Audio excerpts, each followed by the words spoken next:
her stalker sent for the Mafia boss's lobby. Sarafina thought 6 months of hiding had finally worked until white peonies appeared downstairs. The same flowers Adrian sent after every fight, every lie, every apology that felt like a trap. He didn't need to break in, he only needed her to know he had found her. But this time he had stepped onto Kel Duval's territory, and that was the one mistake he would never survive. Listen up, guys. I want you to hit pause right here and really look at this scene. It is 11:47 p.m. and we are standing in the pristine, freezing kitchen of Manhattan's most lethal crime lord. But look at the 26-year-old girl scrubbing her hands at the sink. She is practically vibrating with panic, completely oblivious that the architect of her incoming ruin just walked through the door. And here is the brutal irony of this entire movie. This guy entering the room, he is a textbook sociopath with ice in his veins. Yet, in a wildly twisted turn of fate, this absolute monster is about to become her only shield against total annihilation. Sometimes, the only thing that can save you from the wolves is a tiger. Stick with me, because we are going to watch two broken people turn a high-rise penthouse into an emotional war zone. Before we get too deep into this, tell me where you are watching from in the comments. I want to know who is riding along for this. Now, look closer at our girl Sarafina. The air in that room reeks of citrus cleaner, but underneath it you can practically smell her terror. She is violently scrubbing a stain that disappeared 20 minutes ago. Why? Because the second her hands stop moving, the memories come rushing back, and those memories bring the panic. The entire penthouse is dead silent except for the running water. She has been conditioned by pure hell to stay completely invisible. If she makes a sound, she gets hurt. That is her reality. It is a harsh truth, guys. When your nervous system gets permanently stuck in fight or flight, every quiet room feels like a loaded weapon pointed straight at your head. The rest of Kyle Duvall's support staff punched out 2 full hours ago, but Sarafina stays. She pulls these brutal shifts just so she does not have to take the subway during normal hours. It lowers the chances of her old abuser finding her. She will not even let herself think his name. But look at this kitchen on the 42nd floor. The architecture alone tells you everything you need to know about the man who owns it. Floor-to-ceiling glass so he can look down on the city like a god. Freezing Italian marble everywhere. Not a single warm edge or comfortable corner in the entire place. It is the perfect aesthetic for a narcissist who built a massive criminal empire entirely out of cold, terrifying control. The saddest part is, she feels safer in this sterile icebox than she ever did in her own home. She has been hiding in this guy's shadow for 6 long months. She only ever sees Duval during these dead hours of the night when he comes back from doing whatever terrifying things he does. At 34, his criminal insulation is so thick that just saying his name out loud could get you buried. But here is the catch, and it is a massive one. In all this time, Duval has never shown a single ounce of aggression toward her. That right there is exactly why she is here. She intentionally walked straight into the territory of an apex predator just to hide from a lesser threat. Think about how heartbreaking that logic is. The bitterest reality of trauma is that a victim will gladly walk right into the jaws of a lion, so long as it guarantees the street dogs will finally stop chasing them down. You and I are watching a deeply broken mind try to do math that just does not add up. She actually convinced herself that standing next to a monster made her invisible. Watch her under that scalding water. For just a split second, her eyes glaze over, wishing this endless running would stop.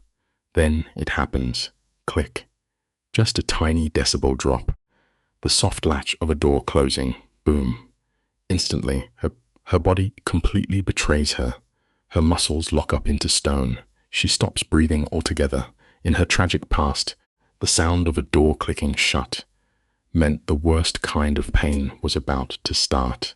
Her body is bracing for a beating before her brain even registers what room she is in. It is a cruel reminder that our bodies remember the trauma our minds are desperately trying to forget. Look at how she freezes up. Her brain is instantly doing the terrible math of trauma, measuring the distance to the exit, knowing perfectly well that running only makes a predator chase you faster. But then a voice cuts through the freezing air. It is perfectly calm, totally empty of anger. He just asks, "Who did this to you?" Her heart rate drops. It is just Duval. The one dangerous thing she actually understands. Watch her survival training kick in right here. She turns around in extreme slow motion, keeping both hands hovering above the marble where he can see them.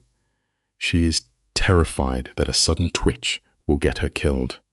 She is trying so hard to manage his temper, completely missing the absolute irony that a true psychopath like Duval does not lose his temper.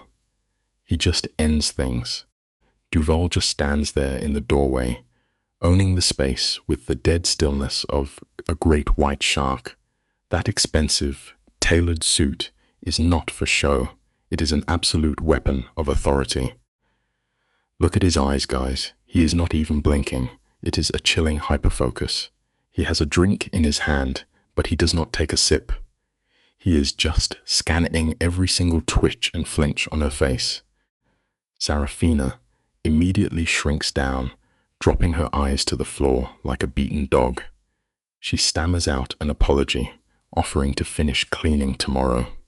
But Duval does not even acknowledge it. He just drops a single flat command. Answer the questions. He does not yell. He does not have to. When you are that kind of narcissist, you simply expect the entire universe to immediately bend to your will. For years, this poor girl has used weak excuses and apologies to survive angry men. But against Duval's terrifying clinical stare, her little survival tricks completely evaporate. You literally cannot lie to a guy who is this certain of his own reality. She tries anyway, whispering that she does not know what he means. Duval slowly places his glass down on the cold marble. It barely makes a sound, but she still flinches violently, her whole body jerking in terror. And right there, you can see the deep shame wash over her. She hates that she cannot hide her fear anymore. Duval catches all of this, recording every detail in his dark mind. He starts walking toward her, but look how slowly he moves. He is intentionally pacing himself, so she does not bolt. He is stalking her, but gently. I want you to pay close attention to this next move, because this is where his manipulation becomes terrifyingly beautiful. Instead of towering over her to cause fear, he does the exact opposite. He pulls up a chair and sits down, putting his eyes perfectly level with hers. By erasing that vertical power dynamic, he totally short-circuits her panic response. She does not know what to do. His face is a blank wall. He looks straight through her and just starts listing the evidence like a machine. The dark bruise on her wrist, the way she shrinks when a door shuts, the fact that she is scrubbing a spotless counter at midnight because she is terrified to go to her own apartment. He just dismantles her entire fake reality with the cold, surgical precision of a sniper. She quickly shoves her shaking hands out of sight, trying so desperately to pretend she's holding it together. She tells him she is fine. He instantly shuts it down. He repeats the question. Who did this to you? That repetition hits her broken brain like a sledgehammer. The massive wall of lies she built to survive the last 6 months is crumbling to dust. The brutal truth here is that Duval does not even feel bad for her. This is not about empathy. It is about total dominance. He already knows who hurt her. He just needs to hear her say she is a victim out loud. She tries to deflect, saying it is complicated. He fires right back. It is not.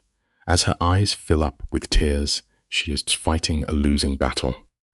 The hardest lesson in life is that sometimes vulnerability is scarier than the pain. Look at how he weaponizes the silence. He does not look away or offer some fake apology to make her feel better. He just sits in the dead quiet, letting the pressure build inside her head until she cracks. For a girl used to physical violence, this quiet waiting game is total torture. Finally, she breaks. She whispers that she had a boyfriend named Adrian Mercer, and they were together for 2 years. And right there, if you watch his eyes, Duval shifts. Just a tiny shadow crossing his face. It is the look of a predator realizing another wolf has been hunting in his territory. Past tense, he points out, cold as ice. She nods at the floor and admits she ran away 6 months ago. The second those words leave her mouth, the trap snaps shut. Her fate is entirely out of her hands now. We are going to unpack this together, guys. Duval states that the ex is still hunting for her, and it is definitely not a question. This ex is a master manipulator, hiding behind a fake smile and a fancy suit. But listen to how she defends the guy. She says he never actually hit her, so it was not real abuse. He just cared about her too much. It is absolutely gut-wrenching. She is holding on to the fact that he did not use his fist as proof that she was not a victim. That is textbook Stockholm Syndrome. Plain and simple. Duval actually shows a tiny crack here. His jaw tightens just a millimeter. Then he delivers the kill shot. He asks her, how long did it take you to finally believe that lie?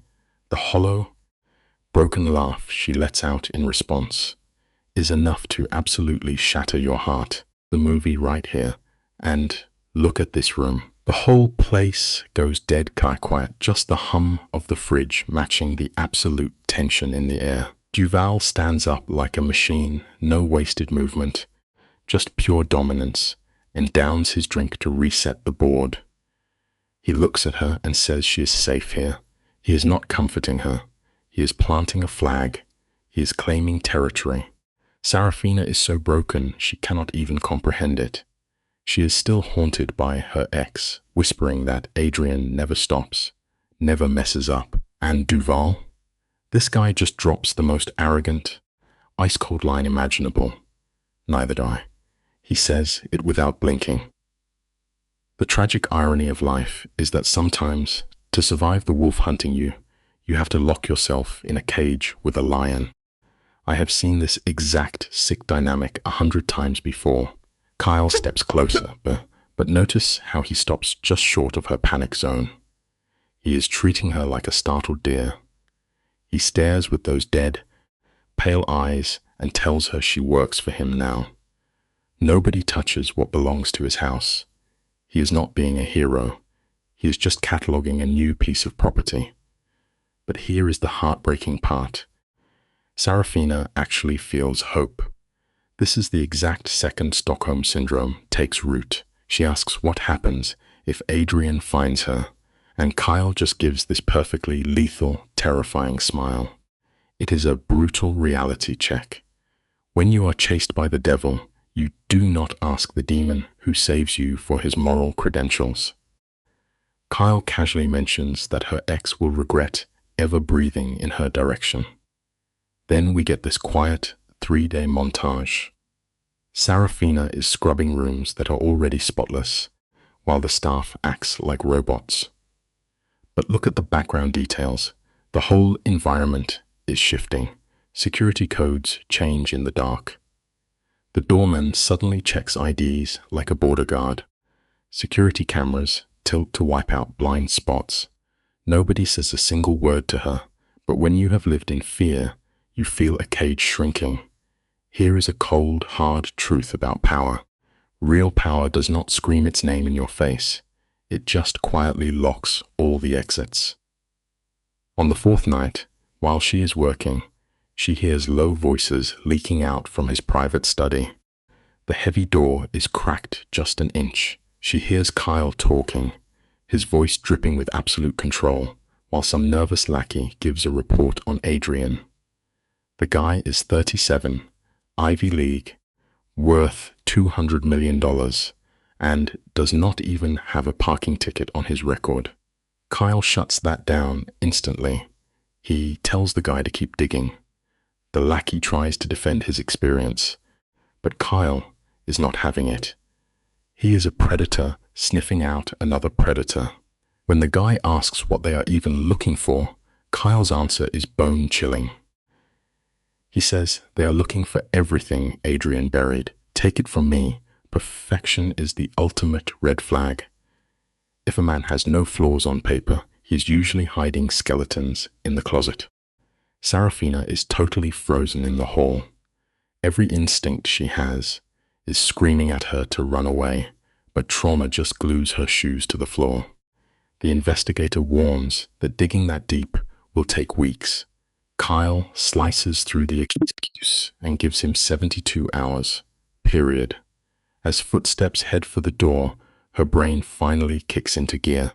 She grabs some towels and runs, her chest practically exploding. Think about the twisted irony here. She feels profound relief because someone is finally hunting Adrian, but absolute terror because she knows what Kyle is capable of. Later, she finds a plain book on the counter about how men trap women. Here is the harsh truth. Knowledge is a loaded gun, but it is entirely useless if you are too terrified to pull the trigger. She stares at that book before taking it to her cold, safe room. She reads until 4 a.m, and it is brutally sad. Every page is a mirror showing her exactly how she was broken. The isolation, the constant stalking, the mind games that made her think she was the crazy one. Adrian wrapped his sickness in a pretty bow and called it love. When she finally passes out, she just dreams of endless hallways and his voice swearing she will never escape. No matter how fast you run, your demons always catch a ride in your own head. 2 weeks later, she is having a quiet lunch when her phone suddenly buzzes. Unknown caller. She stops breathing. Then the text drops. I know where you are. Just like that, her entire fantasy of being safe shatters into pieces. Watch her face in this shot. Her whole brain just breaks. The edges of the room go dark. Her hands go numb, and the phone drops on the tiles. 6 months of hiding, playing dead, building this fake little bubble of safety, completely wiped out by 5 words. Now, a normal survivor would just grab a bag, change her name again, and disappear into the wind. But look at her eyes. She is exhausted. She is sick and tired of running away from this toxic creep who keeps destroying her life. This right here is the turning point of the whole story. Sometimes, having your back slammed against a brick wall is the only thing that teaches you how to throw a punch. Acting on pure, primal instinct, she snatches the phone off the floor and marches straight toward the security desk. The guard working the desk is Marcus, a former military guy who can spot fear from a mile away. He takes one look at her ghost white face and knows it is bad. She asks for Duval, and miraculously, her voice does not even shake. Marcus sees the sheer panic in her eyes, throws the rule book out the window, and radios his boss. Kyle does not miss a beat. Send her up. Now consider Kyle's office for a second. It eats up the whole corner of the penthouse, and it is pure intimidation. Massive glass windows, 0 clutter, and a dark wooden desk that looks like an altar. Your living space always tells the truth about who you really are. And this room screams that the man sitting inside it demands total, suffocating control over everything he touches. She walks in and Kyle is staring out the glass, barking orders into his phone like a dictator. He tells someone to ignore the board and just get it done tonight. Then he hangs up and turns around. The second he sees her face, his whole vibe changes. He does not ask her if she is okay. He demands to know what happened, like a detective pulling facts from a witness. Sarafina practically shakes as she walks over and hands him the phone. Kyle reads the text, and you can see his muscles turn to stone. The scariest thing a dangerous guy can do is nothing at all. His silence is not peaceful. It is that heavy, dead quiet you feel right before a tornado rips the roof off your house. You just know something is about to get completely destroyed. When he finally speaks, his voice is creepy soft. He is treating her like a bomb that might go off. He gets the facts. The text came 5 minutes ago, and she did not reply. He sets the phone down like it is a piece of evidence and just tells her to sit. Then he does something wild. Instead of hiding behind his big boss desk, he grabs some water and sits right in front of her. He looks her in the eye and says she did the right thing. She tries to blame herself, saying she should have done something else, but he shuts it down. He repeats it. You did the right thing. Real healing starts the exact second someone actually takes your side. She buries her face in her hands, trying so hard not to completely break down crying. She actually apologizes for causing trouble. Kyle just stares right through her and says she is not a liability. He tells her she is part of his house, and he protects his property. Any normal person would hear that ownership and run for the hills. It is the exact same toxic garbage her ex used to say. But her damaged brain is just trading one master for another. Kyle's twisted possessiveness sneaks past her radar because he is using it as a shield to keep her safe, not a chain to hold her down. She asks him what they do now. Kyle stands back up, stepping right back into his kingpin persona. He grabs his phone. The best way to kill fear is to finally take action. He looks at her coldly and says he is going to make some calls. The war just started. For just a second, she sees a tiny spark of actual human empathy under his freezing shell. He says, Adrian threatened her on his turf, so now it is his problem. She points out that he does not owe her a thing, and he just replies, I know. You can feel the weight of those 2 words. A guy like Kyle should just fire her, cut his losses, and keep his perfect little world clean. That is what a smart, ruthless businessman does. But here is a lesson. The most dangerous loyalty is the kind that is given by choice, not by force. He dials his fixer, and his voice shifts into pure killer mode. He orders a full background sweep, bank accounts, flights, phone calls. He is about to strip Adrian's whole digital life down to the bone, and he will use it to ruin him. Let us hit pause right here, because this is the exact moment the movie stops being a thriller and turns into a tragedy. Kyle tells his guy on the phone that he does not care about the price tag, 48 hours.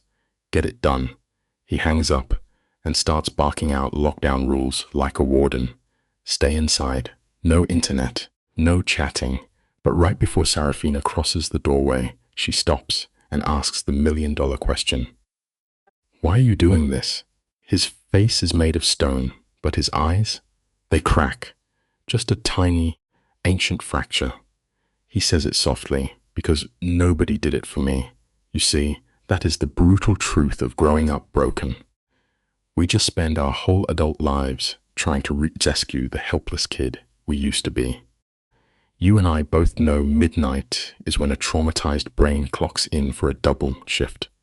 Sarafina lies there, stiff as a board, her mind endlessly scrolling through the worst possible endings. Adrian is coming for her. He is going to rip her new life to shreds. By 2:13 in the morning, she gives up. She wanders out into the freezing, massive penthouse, guided only by the fake glow of the city lights. But when she reaches the kitchen, she freezes. Kyle is already there. No expensive suits, no armor, just a guy in gray sweatpants and a dark shirt. And honestly, there is nothing more deeply unsettling than seeing a known apex predator just hanging out in his pajamas. The hard truth is, the most dangerous people in our lives rarely look like monsters when they are resting. Look at him here. His hair is a mess, and he looks like he has not slept a full night since the 90s. He is drinking coffee, staring at his laptop like a man obsessed. But notice what he does not do. He does not demand to know why she is out of bed. He just shuts his computer and nods at the empty stool. Without saying a single word, he makes her a coffee. Cream, exactly 1 sugar. He has been paying attention. He asks if she cannot sleep, and she nods. They just sit there in the dark, watching the city breathe. It is a quiet, beautiful irony. 2 deeply broken people, finding comfort in the fact that neither of them can dream. The lesson here is profound, but simple. Sometimes the absolute greatest gift you can give a hurting person is just sitting with them in the quiet. Sarafina finally asks the obvious question. Why does a guy like Kale live alone in a massive fortress? For a split second, his walls drop. He tells her about growing up trapped in a tiny space where people used closeness as a weapon to hurt him. He swore that if he ever got power, he would use it to buy distance. She gets it. She knows exactly what invisible, mental scars feel like, because she just escaped a monster herself. She asks how old he was when he ran away. 17, he says, and when she asks where he went, his answer is just a flat anywhere else. That is the true tragedy of survival. When you are running from the people who are supposed to love you, the destination does not matter at all. The only direction that means anything is away. She completely understands that kind of desperate reinvention. You have to burn your old self to the ground just to stay alive. She asks if he ever goes back, and he shoots that down immediately. When she asks if he misses it, those cold eyes show a tiny crack. You do not miss a prison, he tells her flatly. You just learn to digest the fact that you survived it. It is a fragile, beautiful moment of real trust until the reality kicks the door in. Kale drops the bomb about Adrian Mercer. Her psycho ex is not just running a company. He is using his corporate network to spy on everyone who ever tried to leave him. Sarafina feels the absolute dread settle in her bones. It is a harsh reminder for all of us. Sometimes, the ghosts of our past do not just haunt us, they actively hunt us down. She forces herself to ask how many others there are. Kale says there are at least 7. And here is the sickest part about a narcissist like Adrian. He does not throw punches. Instead, he orchestrates this suffocating control, gaslighting his targets until they literally cannot trust their own minds. Sarafina shuts her eyes, remembering that invisible cage all too well. When she asks Kale his next move, he turns into pure ice. He is going to end it. She panics, warning him that Adrian is just testing the fences, trying to see if she will fight back. But Kale does not flinch. He is fully planning to strike. She has to grab the stone counter just to stop her hands from shaking.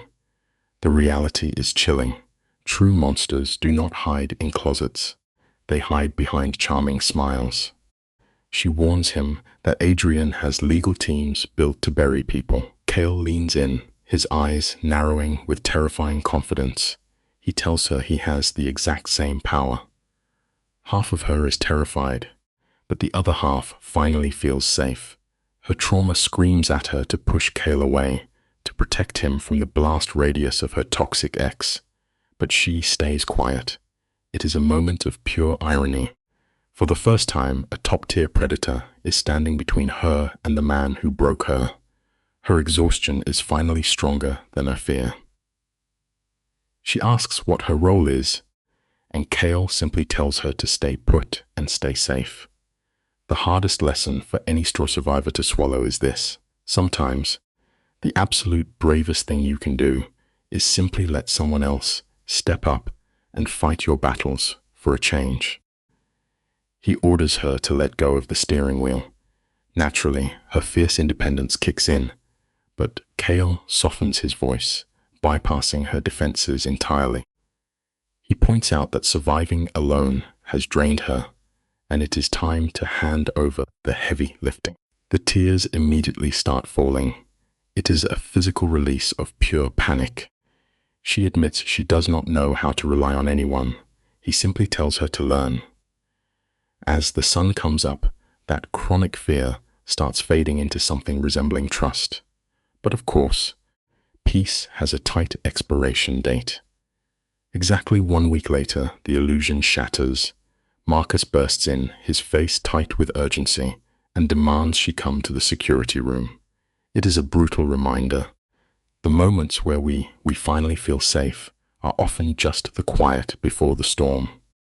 Marcus says Cale needs her downstairs immediately. You can feel her stomach drop. She begs for answers, but Marcus gives her nothing. Her heart is hammering as they enter a room packed with camera feeds. That Cale is standing there, locked onto the main screen like a lion spotting prey. He tells her to watch. The video rewinds 40 minutes. At first, it is just a normal lobby, people walking by. Then, a man steps into the frame, holding a massive bouquet of white peonies. Her lungs completely stop working. Those specific flowers were the exact psychological tool her ex used to mess with her head after breaking her down. The harsh reality here is undeniable. The absolute most terrifying weapons in this world do not always look like guns or knives. Sometimes they are perfectly disguised as a romantic gesture. Every time Adrian shattered her reality, he used those white flowers as a twisted apology. On screen, this psychopath struts through the lobby wearing that fake, charming mask society loves. He gets turned away at the desk, but that plastic smile never drops. He leaves the flowers and casually walks out. The nightmare takes under 90 seconds. The video freezes. Cale turns to her. His face is completely blank, but his pale eyes are loaded with lethal intent. He coldly asks if she knew her ex was going to breach their walls. She simply shakes her head no. The bitter truth about toxic people is terrifying. They never actually let you go. They just step back into the shadows, waiting to see how long it takes for you to flinch when they show up again. Cale asks if Adrian reached out through other channels. She swears he has not. Instantly, Cale shifts into general mode, ordering Marcus to pull street cameras and scan traffic grids. Meanwhile, Sarafina is entirely frozen, trapped in a flashback, staring at the paused image of her abuser. That is the dark trick of a high-functioning sociopath. They build a flawless public image so the world trusts them, making the victim look crazy. A wave of nausea hits her hard. Cale breaks the silence, stating the obvious. The man is escalating. She gasps for air, demanding to know what happens next. Cale looks right at her and confirms the shift. The time for playing defense is done. The harsh lesson here? You cannot negotiate with a predator. You simply have to become the bigger threat. Cale plays the sick game. Adrian is showing up in person just to prove he still owns her. It is classic abuser logic, weaponizing fear. Her fists clench as she demands a counterattack. Cale does not blink. He slides a folder across the desk, announcing the cycle ends today. Her hands shake violently as she opens it. Inside is a complete forensic teardown of Adrian's life. Financial records, hidden messages, and reports from 4 other women he broke. Seeing her exact trauma printed on paper makes her shake uncontrollably. She demands to know how Cale found this. He calmly replies that his people dig up exactly what monsters try to hide. Let this be a lesson. No matter how deep a villain buries their past, the truth will always find a way to claw its way back into the light. You and I are going to unpack this beautiful mess of a story together. Picture this scene, guys. Sarafina is staring at the screen, finally realizing she has the exact ammunition to completely nuke her ex-boyfriend's fake perfect life. And Kale, he just gives her this look. The guy's face goes totally dead, shifting from protector to absolute executioner in half a second. He casually mentions he is going to have a little chat. At 9:47, he steps out wearing a flawless dark suit, totally unarmed, looking like a billionaire grim reaper. He slides into a black sedan that practically purses as it hunts the streets. Marcus just stands guard, stiff as a board. Sometimes the universe sends us exactly the monster we need to fight our demons, right? That is the lesson here. True safety rarely looks soft. Marcus is playing the ultimate brick wall, absolutely refusing to tell her where Kale went. He breaks it down with zero sugarcoating. Duval does not do half measures. If he says the problem is handled, the grave is already being dug. Just look at Sarafina, gripping that desk. Every single survival instinct is screaming at her to run before the blast radius hits. But the tragic part? She is just too exhausted from living in chronic fear to run anymore. She whispers, "What if he fails?" Marcus actually smirks. He reminds her that Kale eats guys like Adrian for breakfast. The lesson is brutal but real. Fear drains your battery so much that eventually you just have to put your trust in the scary guy standing right next to you. But Marcus, acting tough, does absolutely nothing to calm her racing heart. Sarafina knows exactly how Adrian reacts when you challenge his fragile ego. When a narcissist feels their control slipping, they do not fight fair, they go for complete psychological destruction. She is glued to the security feed, drowning in absolute worst case scenarios. Meanwhile, Kale pulls up to a building that practically does not exist. No signs, no guards, just tinted glass and a heavy door that magically opens the second he steps up, proving he is the undisputed king of this underworld. Inside it is dark, moody, and smells like expensive sins. It really makes you think about how the most dangerous places on Earth do not look like war zones. They look like high-end waiting rooms. Evil always hides in luxury. The room upstairs is pure intimidation architecture. Dark wood, heavy leather chairs, and practically screaming, "Nobody can hear you up here." A guy who works there nods, confirming the target is alone. Kale skips the small talk and glides up those narrow stairs like a ghost. Now, check out this setup. It is a total trap. One table, two chairs, nowhere to run. And sitting right there is Adrian, dressed in innocent white, wearing that sickeningly fake smile he uses to fool high society. When Kale walks in, Adrian actually stands up and tries to shake his hand, playing the polite gentleman. It is so pathetic, honestly. The lesson here is pretty obvious if you watch closely. The most toxic people will always try to blind you with politeness right before they try to ruin your life. Adrian tries to act polite, thanking him for the meeting. Kale completely ignores the hand, sits perfectly still, and just drops a thick file right on the table. Adrian keeps that plastic smile glued on, but his eyes dart to the folder, and you can see the panic setting in. He tries to play detective, asking how Kale even knows Sarafina. Kale gives him absolutely nothing, coldly stating there is no relationship. When Adrian demands to know why this is happening, Kale calmly explains that Adrian made a massive mistake.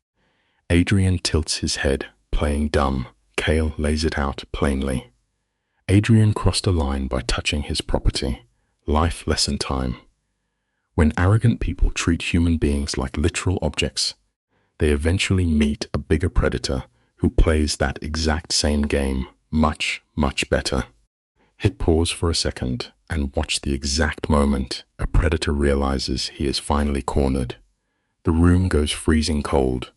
Adrian loses his smug smile, claiming he was just delivering flowers to an old friend. Cale calls it what it is, a calculated move to terrify a woman. Adrian laughs this fake laugh, saying Sarafina does not need a bodyguard. But Cale just leans forward, his pale eyes completely dead, and tells him to open the folder. Adrian hesitates. He flips the cover, and though his face stays smooth, his knuckles go white. It is the tragic irony of the abuser. They think they hold all the cards until someone forces them to look in the mirror. The hard truth of life is that every single bully out there eventually meets a concrete wall they cannot punch their way through. Adrian quietly asks what he is looking at. Oh, it is just his entire ruined life laid out in high definition. Financial records showing his creepy private surveillance slush funds. Emails proving he hired investigators to stalk 7 different women. And worst of all, sworn statements from 4 of them detailing his insane psychological torture. Adrian carefully closes the folder, trying to look bored, but there is absolute murder in his eyes. He calls it fake, saying anyone can bribe witnesses. Cale just sits back, totally relaxed. He agrees, saying, yes, they could, but they did not. Adrian practically shat us, his teeth clenching his jaw. You see, the hardest pill to swallow in life is that your past always keeps the receipts. No matter how much money you spend hiding, the truth always leaves a paper trail. You and I are going to unpack this power dynamic together because it is brilliant. Adrian demands to know what Cale wants. Cale drops his voice into a terrifyingly low register. He tells Adrian that Sarafina is completely off limits. No texts, no flowers, no private eyes. He has to forget she was ever born. Adrian scoffs and asks what happens if he refuses. Cale does not even blink. The silence is so heavy it could crush a car. Adrian tries to laugh, leaning hard into his massive ego. He threatens to make one phone call and get Cale's business shut down for health violations. Cale casually tells him to give it a try. Adrian sneers, promising he can do much worse. Here is the big takeaway. Weak men always threaten your money because they cannot comprehend a world where someone actually values loyalty over cash. Cale leans in again, and his voice goes super soft. That is the ultimate sign of a real enforcer. They get quieter when they are about to end you. He tells Adrian that despite all his money and friends, he made one fatal mistake. Adrian, still drowning in arrogance, asks what that could possibly be. Cale dissects him like a biology project. He explains that Adrian confuses real power with having dirt on people. He points out that blackmail only works if the other guy actually gives a damn about losing his reputation. Adrian's fake confidence finally starts cracking. Cale says he does not care about bad press, the law, or politicians. He cares about one thing. The lesson here? Never pick a fight with a man who has absolutely nothing to lose. He will happily burn your entire world down just to stay warm. Cale makes his final point. He will ensure Adrian never breathes near Saramb again. Adrian snaps, shouting that she belongs to him. Cale cuts him open with 3 words. She does not. Adrian completely loses his mind. He starts ranting about their history, claiming he loved her and saved her when she was at rock bottom. The sick part is, Adrian actually believes his own lie. But Cale sees right through the garbage. He tells Adrian the brutal truth. You isolated her, tracked her money, and made her think your sickness was love. That is not romance, that is taking a hostage. Adrian jumps up, his chair scraping the floor, declaring they are done here. Cale does not even flinch. The harsh reality of life life is that abusers always confuse possession with love, and they absolutely shatter when you point it out. Cale just looks up and tells him to sit down. Adrian spits back an arrogant "excuse me," but Cale repeats it. Just 2 words, but they carry so much raw danger that Adrian's primal survival instincts finally kick in. He slowly sits back down. Then Cale slides a second, thinner folder across the table. Adrian opens it, and you can practically see his soul leave his body. It is packed with heavy financial crimes, offshore accounts, illegal trades, stuff Adrian swore was buried forever. He looks sick and whispers, "Where did you get this?" Cale simply says he knows people. Adrian stammers that Cale cannot do this. Cale looks dead in his eyes and says, "I already did. The lesson is pure poetry, honestly." The people who think they are the most untouchable always leave the biggest, sloppiest evidence behind. Cale does not blink. He calmly explains that an anonymous tip just went to the authorities, and Adrian's board of directors will find out in exactly 3 days. Adrian's hand starts shaking. The big, bad wolf is officially having a panic attack. He tries to sound tough, claiming Cale is bluffing. Cale just stares at him and invites him to call the bluff. It is amazing watching Adrian cycle through the stages of grief, shock, anger, terror until he finally realizes he is sitting across from a much bigger monster. He quietly asks what Cale wants. Cale repeats his only rule: stay away from Sarafina. Adrian cannot fathom losing his empire over one girl. Cale straightens his jacket and says he has not destroyed anything yet. It reminds us all that true power never needs to yell.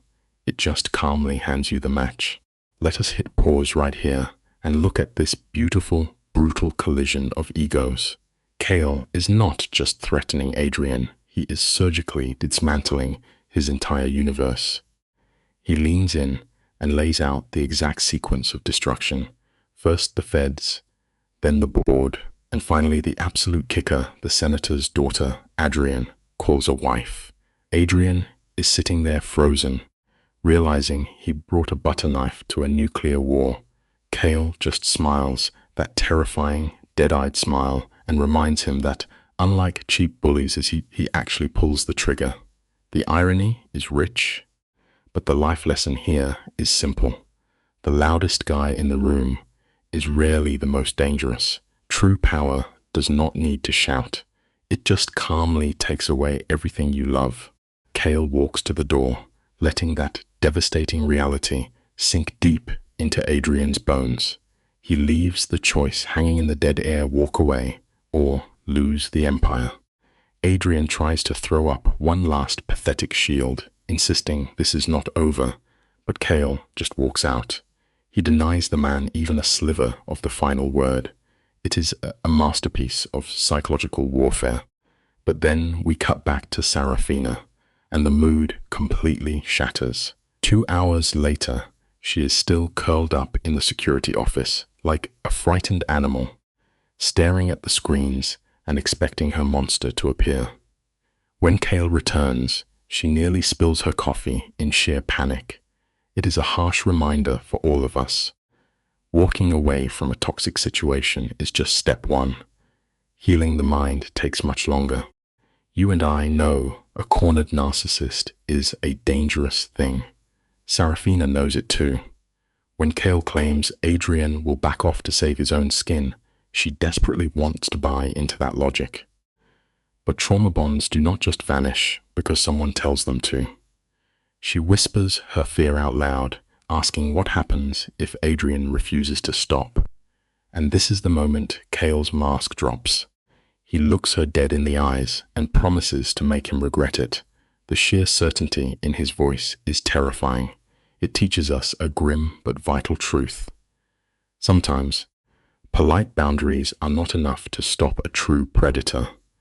You need someone willing to stand in the absolute dark and fight the monsters on their own brutal terms. That is a heavy, suffocating kind of protection. The saddest part of this whole exchange is Sarafina shrinking back, quietly reminding him that she never asked for a white knight. She is so used to paying the price for the actions of violent men.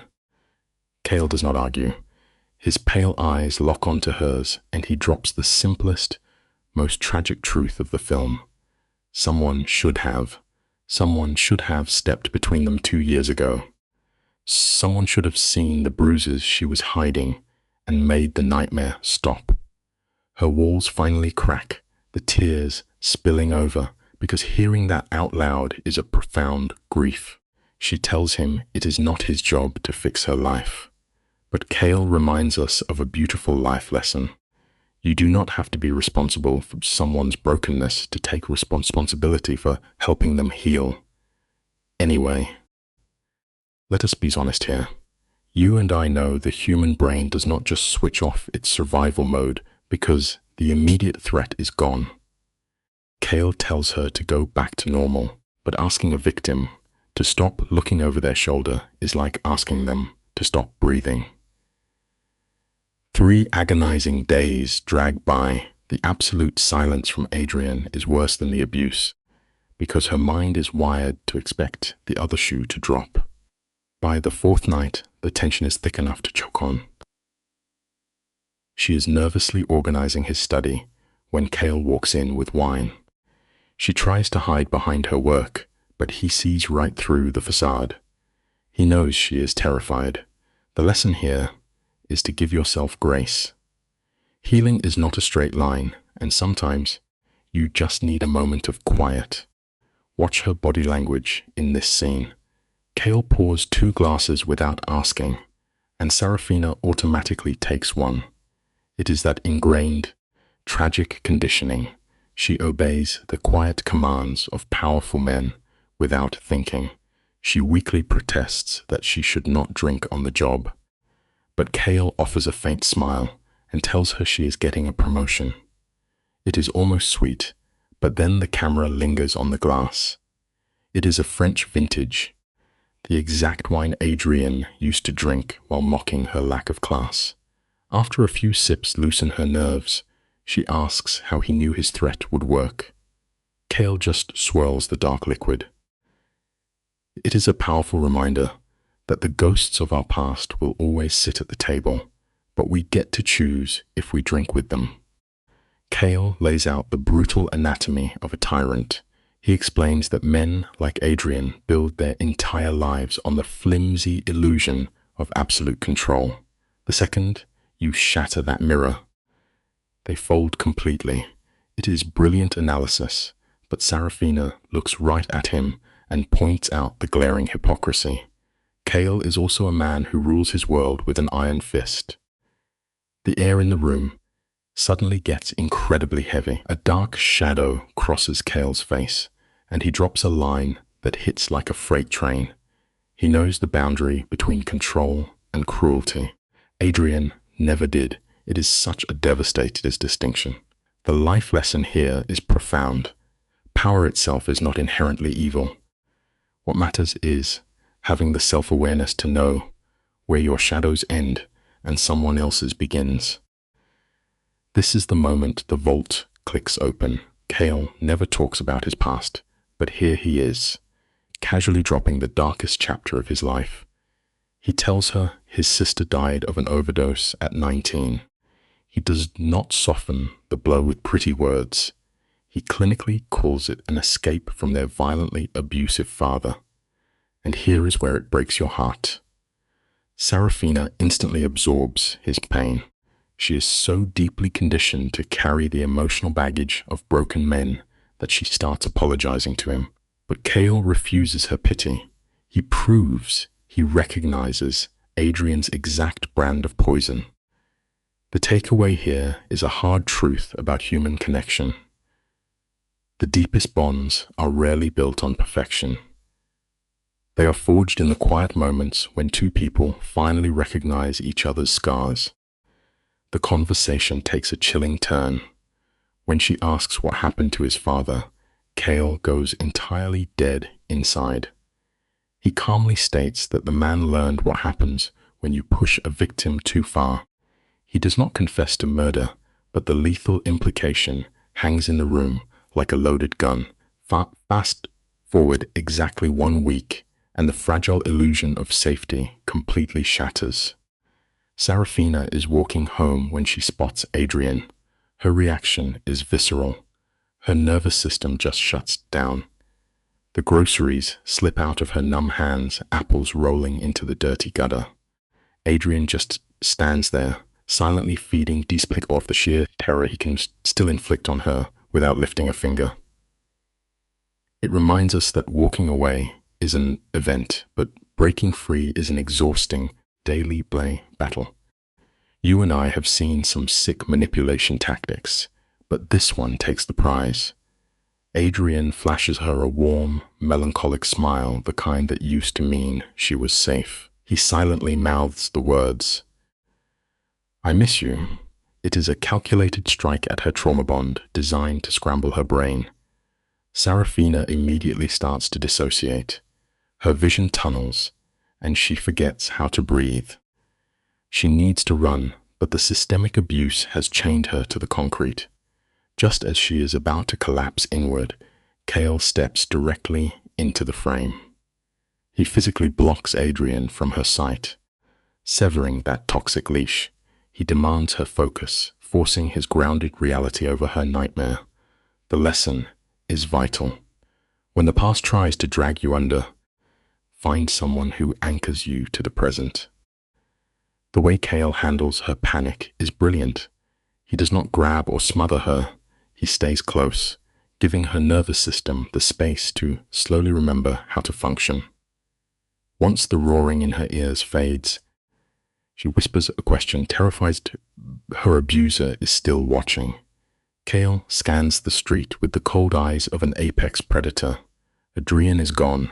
The adrenaline completely abandons Serafina, and she drops to the curb. She actually believed the nightmare was over, but to a narcissist, a boundary is just an invitation.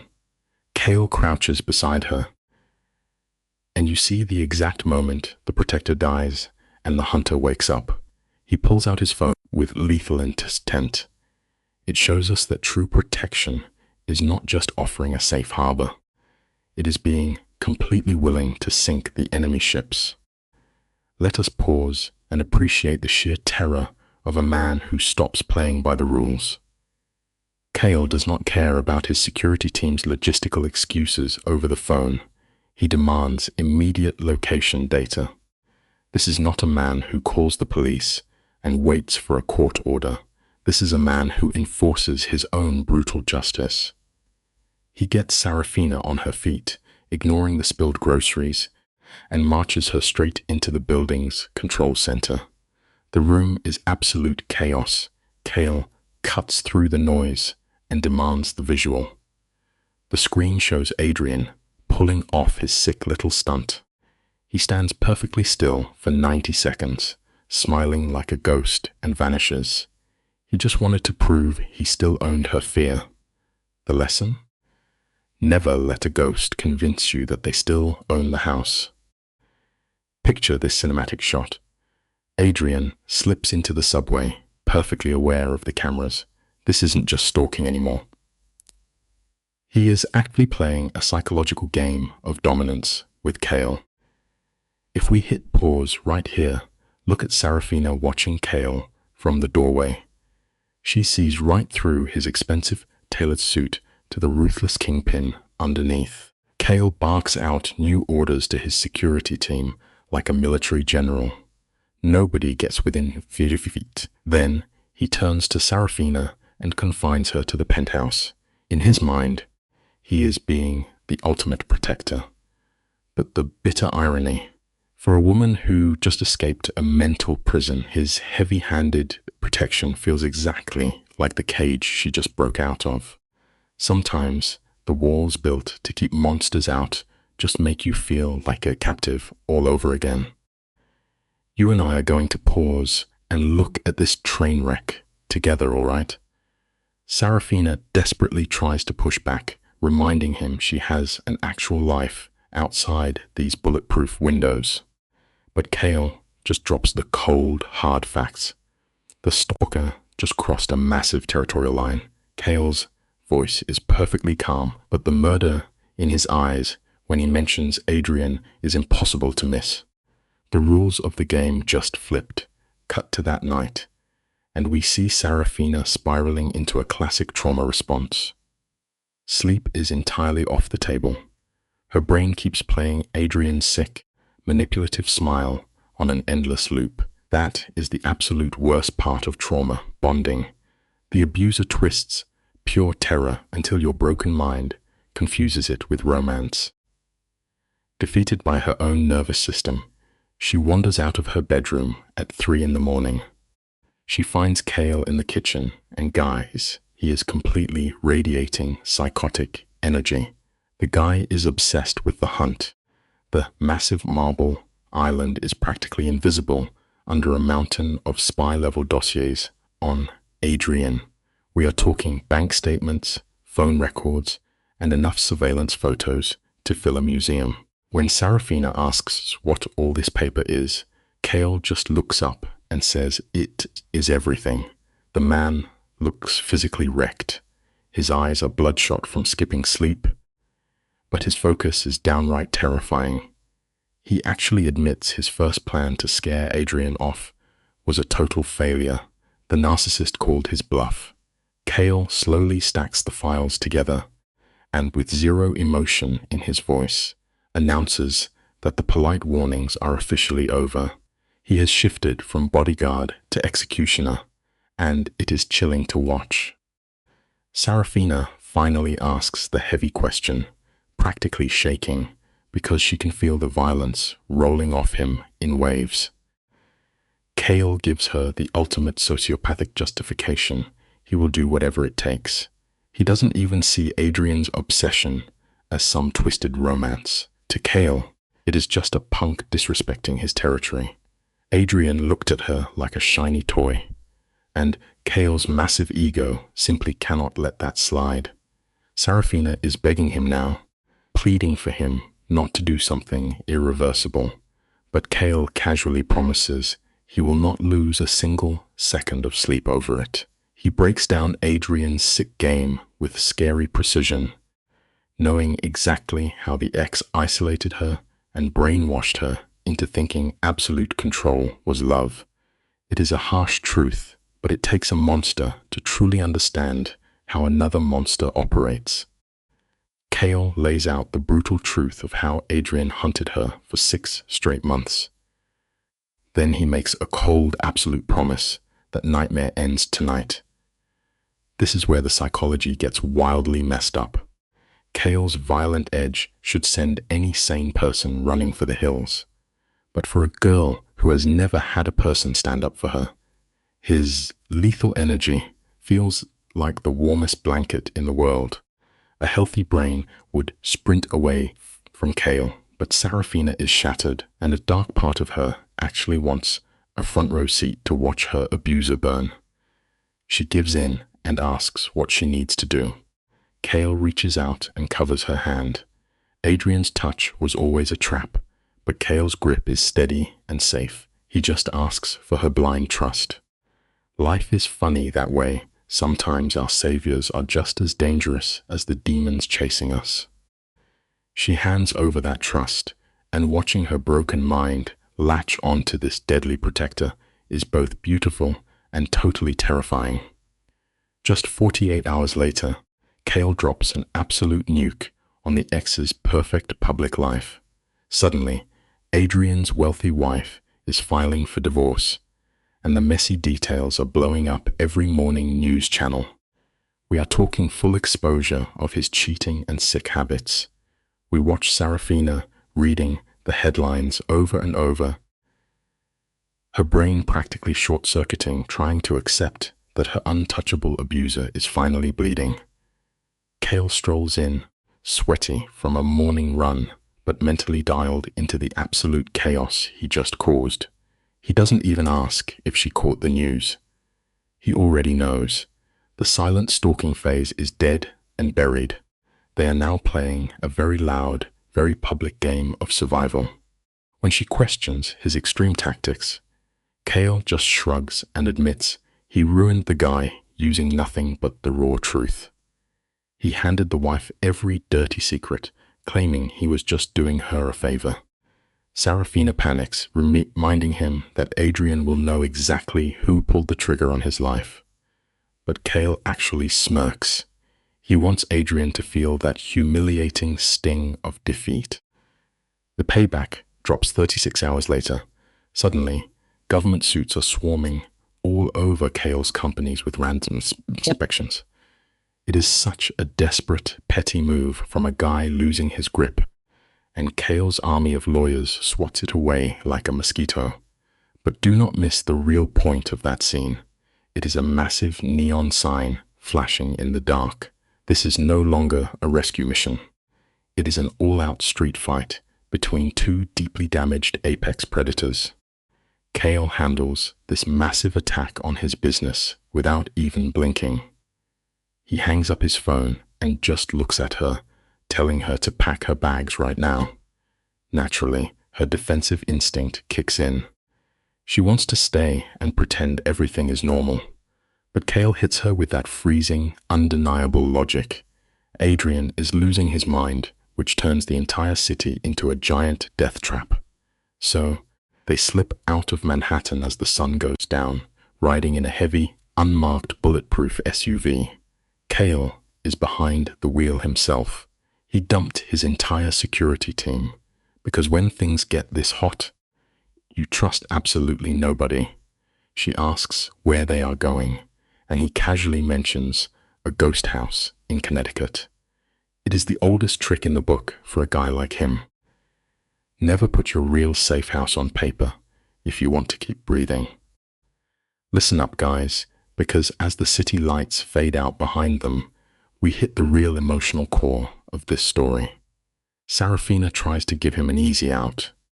She whispers that he could have just fired her and skipped this whole bloody mess. It breaks your heart, right? That is pure trauma, talking a girl that's so used to being treated poorly that she assumes everyone will throw her away. But Kale's hands go white-knuckle on the steering wheel. He refuses to take the easy road. When she pushes him on why he is risking his empire for her, his icy mask finally cracks. He admits she actually matters to him. For a hardened kingpin who treats humans like poker chips, that is a massive confession. He refuses to let a cheaper thug break his favorite person. Sometimes, to survive the monster chasing you, you have to hold the hand of a much bigger one. Let's pause right here, because you and I need to appreciate this change of scenery. This secret house in Connecticut is the complete opposite of his cold glass penthouse. We are talking warm wood floors, stone fireplaces, and thick woods blocking out the world. Kale puts her in a cozy guest room and orders her to get some sleep. But come on, we know how trauma works. Her nervous system is completely fried. She just lies there in the dark, waiting for Adrian to break down the door. And honestly, her fear is totally justified. Think about it. Adrian is a vicious narcissist who just lost his rich wife, his public image, and his power all in 1 week. His entire fake world has collapsed. When a guy like that loses his ego supply, he stops acting like a sneaky stalker and turns into a wildly unpredictable, ticking time bomb. Eventually, pure exhaustion wins the fight against her panic, and she finally passes out.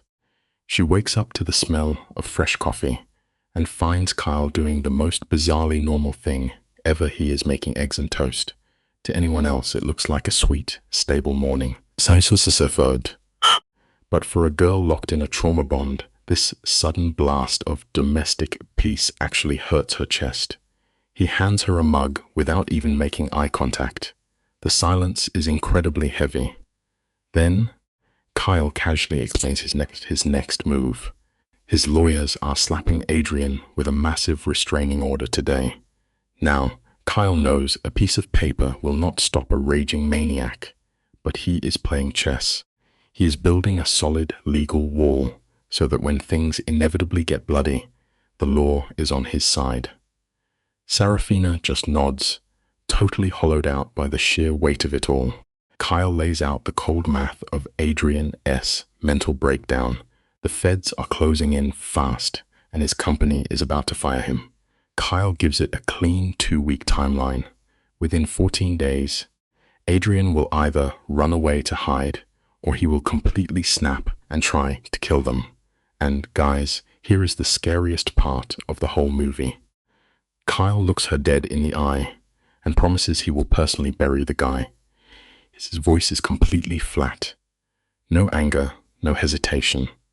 And instead of feeling safe, Serafina's blood runs freezing cold.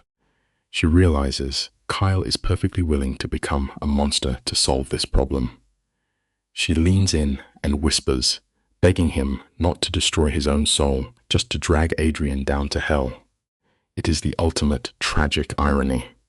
To save the person you love from a demon, you usually have to become one yourself. Listen up, guys. The most twisted part of this whole scene isn't that Kyle gets down on her level. It's that he's looking right into her eyes, selling this idea that he's just a protective shield, not a wrecking ball. But when she calls him out on it, his mask slips just a fraction. He flat out refuses to let things break, because breaking means losing control. So he's casually clearing plates while Serafina's sitting there, her mind running 1,000,000 miles an hour. You have to feel for her here. She's staring at this guy and wondering the exact same thing we are. Did she just crawl out of the chaotic, burning cage of a classic narcissist, only to lock herself inside the freezing, sterile glass box of an absolute control freak? For 5 whole days, they live in this weird little bubble. By day, Kyle's sitting at his kitchen table, casually running a corporate empire like a warlord playing chess. But by night, sitting by the fire, they actually start trauma dumping. He talks about his shady past money, and she drops the tragic irony that she used to study coercive control. Completely aware, she became the exact kind of victim she used to write papers about. It's heartbreaking, honestly. By day 5, the anxiety finally cracks her open. She begs to know what happens when they go back to the real world. The firelight eye hits his face, and he drops the coldest truth bomb of the movie. Adrian's either going to be wiped off the map, or he'll do it to himself. Tries to argue with him, but guys, Kyle's playing with a loaded deck. He just calmly lists off all the absolute monsters he's destroyed in the past. Guys who make Adrian look like a schoolyard bully. He guarantees she's going to survive this, but then he adds that terrifying little condition, whatever the cost. The absolute ice in his voice literally makes her chest tight. She's terrified he's going to lose his soul over this, which is such a classic victim projection. But Kyle doesn't even flinch. He softly corrects her. He isn't turning into a monster for her. He embraced his dark side decades ago. He's just finally taking the leash off the predator inside him and pointing it at someone who actually deserves to be hunted. Now, stick with me here, because this is where the movie absolutely shatters your heart. When she finally asks why he's doing all of this, the silence in that room is heavier than lead. He looks at her, not like she's some broken little bird, but like she's a miracle. He sees a woman who was torn to absolute pieces, who walked away when it would have been so much easier to just give up, and who keeps trying to rebuild her mind from scratch. He tells her that kind of strength is practically impossible to find, and there's no way he's letting it die out. She's fighting back tears, completely denying her own power. She backs up against the freezing glass window, whispering that she's terrified she's just going to completely fall apart. She's laying out the ultimate fear of anyone who's survived pure hell. She just doesn't have the hardware left to survive another hit. And Kyle? He steps closer but doesn't even try to touch her, which honestly shows more respect than a hug ever could. He basically offers to lend her his own brain until hers is healed. It's wild to watch this terrifying Shadow Ops billionaire carve out a safe space in his own head for a traumatized girl. Kyle points out Adrian's biggest, dumbest mistake. The narcissist has no clue how far off the deep end Kyle's willing to go to protect what's his. But right at that moment, the tension gets completely shattered. His phone starts ringing. He looks down at the glowing screen. It's Marcus. Look at the way Kyle just completely freezes. It's honestly terrifying to watch. He fires off a few rapid questions and instantly throws the whole playbook out the window, initiating a total lockdown. The temperature in the room just plummets to 0. He drops the bomb on her. Adrian has already smashed right through their defenses and is sitting right down in the Manhattan lobby. The car ride that follows is a masterclass in silent, boiling rage. He's gripping the steering wheel so hard you can practically see his circulation stopping. His jaws welded shut, glaring through the rainy windshield like he wants to punch a hole through the night itself. Sarafina's spiraling in the passenger seat, and then the phone vibrates again. Marcus calls back with the worst kind of update. The absolute nerve of this guy. Adrian's just camping out down there, using his own boring stubbornness as a weapon to prove he's in charge. When Sarafina hears this, she panics, but Kyle, the man is a statue. He actually thinks this idiot sitting still is a gift. Let us pause here together, you and I, to really appreciate the cold mechanics of a true apex predator. They pull into the underground parking garage just past midnight, the rain making the pavement look like black mirrors. Kyle cuts the engine, but just sits there, completely still. Sarafina's staring at him in the dark, begging to know what he's about to do. His answer's almost funny. He says he's just going to talk. She knows immediately that something's wrong because Kyle never just talks. When she demands to know what changed, he finally turns his head and looks right at her. His eyes are totally dead, but you can practically smell the gasoline burning right under his skin. He admits he made a massive mistake earlier. He tried to play by the rules with a guy who doesn't even live in reality. He was treating a raging narcissist like a normal, logical human being. He unclicks his seatbelt, and you just know every polite rule in the book just went out the window. Before she can even process what's happening, he's already out the door and marching toward the elevator. She practically has to run to catch up. The silence in that metal box is totally suffocating. Her trauma brain goes into absolute overdrive and she does the saddest thing imaginable. She offers to just hand herself over to the monster to make it stop. Kyle shuts that down immediately. He breaks down exactly what Adrian's doing. He isn't here to talk. He's here to terrorize her, to prove that her little safe house is a joke and that he can get to her anywhere. Kyle calls it exactly what it is, total psychological warfare. His voice drops into this dark, soothing frequency, promising her that they're in this fight together. The elevator doors slide open on the 42nd floor, and Marcus is standing there looking incredibly stressed. Adrian's literally using the public lobby as a legal shield to run his sick mind games. Kyle snaps into commander mode with terrifying speed. He orders Marcus to drag Sarafina up to the penthouse vault and lock the whole place down. She tries to argue, to stand her ground and face her abuser, but Kyle isn't having it. He locks eyes with her and shuts down the argument before it even starts, making it clear that keeping her safe's the only mission right now. Marcus basically has to physically steer her away into the secure hallway. As she looks back, She has to watch Kyle walk straight into the lion's den. Down below, the massive lobby's completely empty, except for the absolute worst person in the world. Adrian Mercer's just sitting there on a very expensive leather couch, looking sick and completely pleased with himself. Just look at this absolute clown in his expensive little disguise.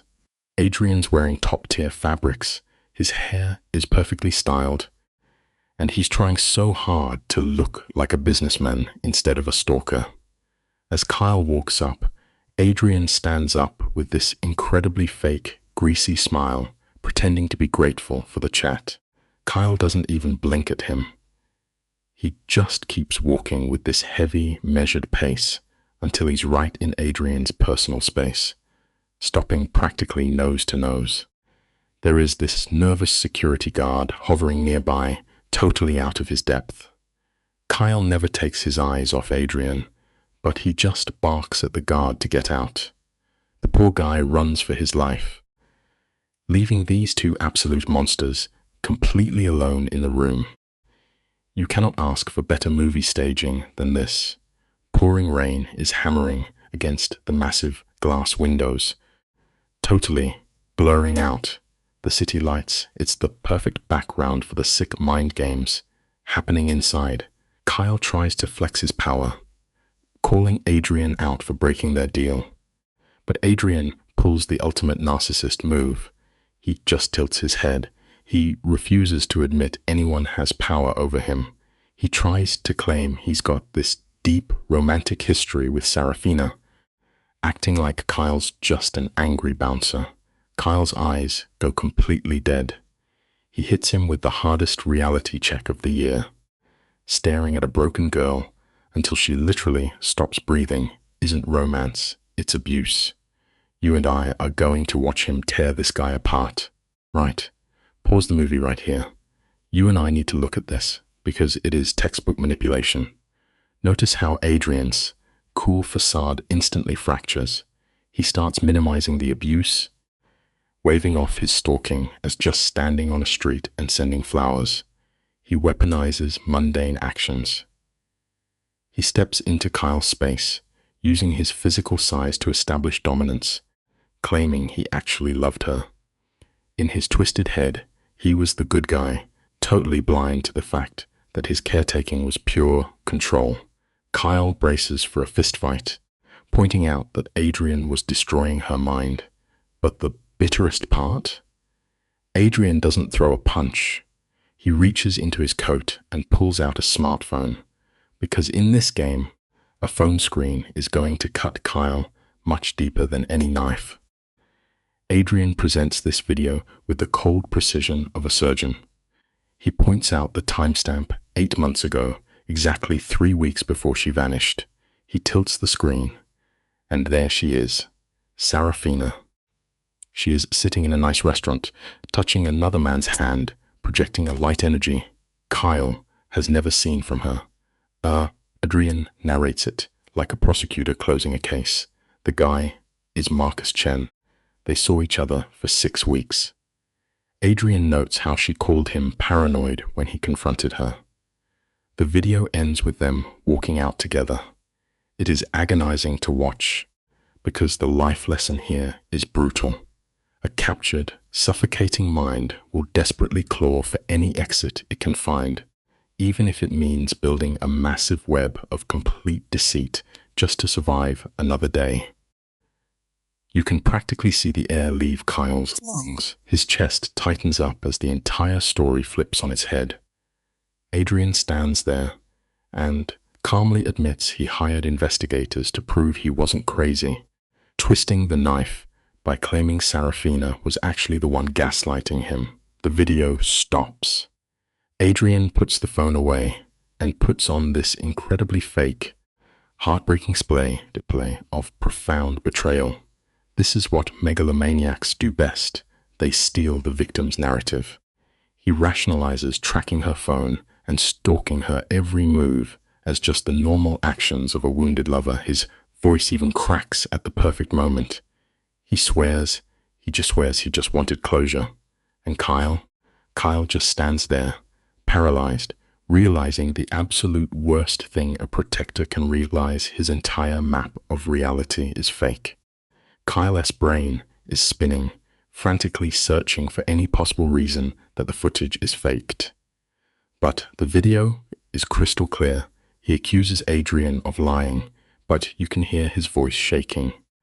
He doesn't even believe it himself. Adrian instantly senses the weaknesses and pounces. He tells Kyle to go home and ask Sarafina about the investment banker, the fancy restaurant, and all those fake late-night work shifts. Adrian's face hardens into this mask of absolute righteous anger, pointing out her massive lie. Kyle's hands ball up into fists, and he finally yells at the guy to get out. Adrian turns to leave, but he just cannot resist having the final word. He plays the injured party one last time. The bitterest truth is that the narcissist always has to control the final edit of the story. Adrian drops his final warning before walking away, telling Kyle to figure out the rest of the lies before his hero complex gets him killed. He walks out, leaving a suffocating silence, just the heavy rain hitting the glass. Kyle is frozen. Everything he believed about the last 3 weeks is collapsing inside his head, forming a terrifying new picture. Fast forward 40 minutes, and we are back at the penthouse. Sarafina is pacing the floor, her nervous system hijacked by panic. She throws frantic questions at Kyle the second he walks in, but stops dead in her tracks. Kyle's face is just a wall of ice. All the warmth is gone. It is a complete, terrifying blankness. He looks right through her and simply asks for everything she knows about Marcus Chen. Let's pause and watch her face right here, because it is devastating. The second he drops that name, her body shuts down. The color drains from her cheeks, and her hands start shaking. Kyle watches this and knows instantly the stalker wasn't lying. Sarafina scrambles for words, trying to soften the blow, but Kyle cuts her off, demanding a simple yes or no. His voice is dead quiet, which is so much worse than screaming. Her eyes fill with real tears, and she finally admits it. Kyle physically backs away from her, walking to his study to pour a drink and numb the shock. She follows him. Trapped in a panic spiral, he hits her with the cold fact of her lie. She tries to defend herself with semantics, clinging to the abuse she suffered while ignoring her own massive secret. Completely rips her story apart. He points out exactly what she left out: the active lying, the betrayal, and the sketchy behavior that actually triggered her ex's paranoid obsession in the first place. Sarafina is trembling, desperately trying to explain why she did it. She talks about the absolute hell of being with a narcissist. She was suffocating, tracked every second of the day, treated like property. Meeting Marcus was just a tiny window where she felt like a normal human being again. She swears they only met up 3 times, and it was never physical, just someone actually listening to her. But the tragic reality remains. She built a fake world to hide from her abuser and justified it because she knew telling the truth would cause a violent retaliation. It is a terrible choice. She knows exactly how her abuser thinks she knew he would use her mistake to justify all the horrible things he had already done to her. But then Kyle says something so sharp it cuts right to the bone. He suggests that maybe her lying was actually the spark that started the abuse, rather than just a reaction to it. That line hits her so hard, she physically stumbles backward. Kyle is just spiraling now. He throws her original sob story right back in her face, listing off all the insane, illegal things he did to protect her. He spied on people, broke laws, and systematically ruined a powerful man's life, all based on a half-truth. He went to war for her, totally blindfolded. Underneath that cold exterior, you can see Kyle's entire sense of self shattering into pieces. he was just a pawn. He stares her down, holding her completely accountable for destroying the one thing they needed to survive trust. She tries to wave it off, crying that her mistake doesn't change the fact that she was abused. And that is when Kyle finally snaps. He yells this sudden explosive boom of anger that makes her jump out of her skin. It is the only time his mask slips. He closes his eyes, takes a deep breath, and forces his heart rate back down. When he opens them again, the anger is gone, replaced by pure ice. He tells her to pack her things and get out. Sarafina just crumbles. She thinks he is just firing her, but Kyle coldly corrects her. He is treating her like a compromised asset. He refuses to listen to another word, knowing now that every tear she shed was a carefully designed performance. This is the part that genuinely breaks my heart.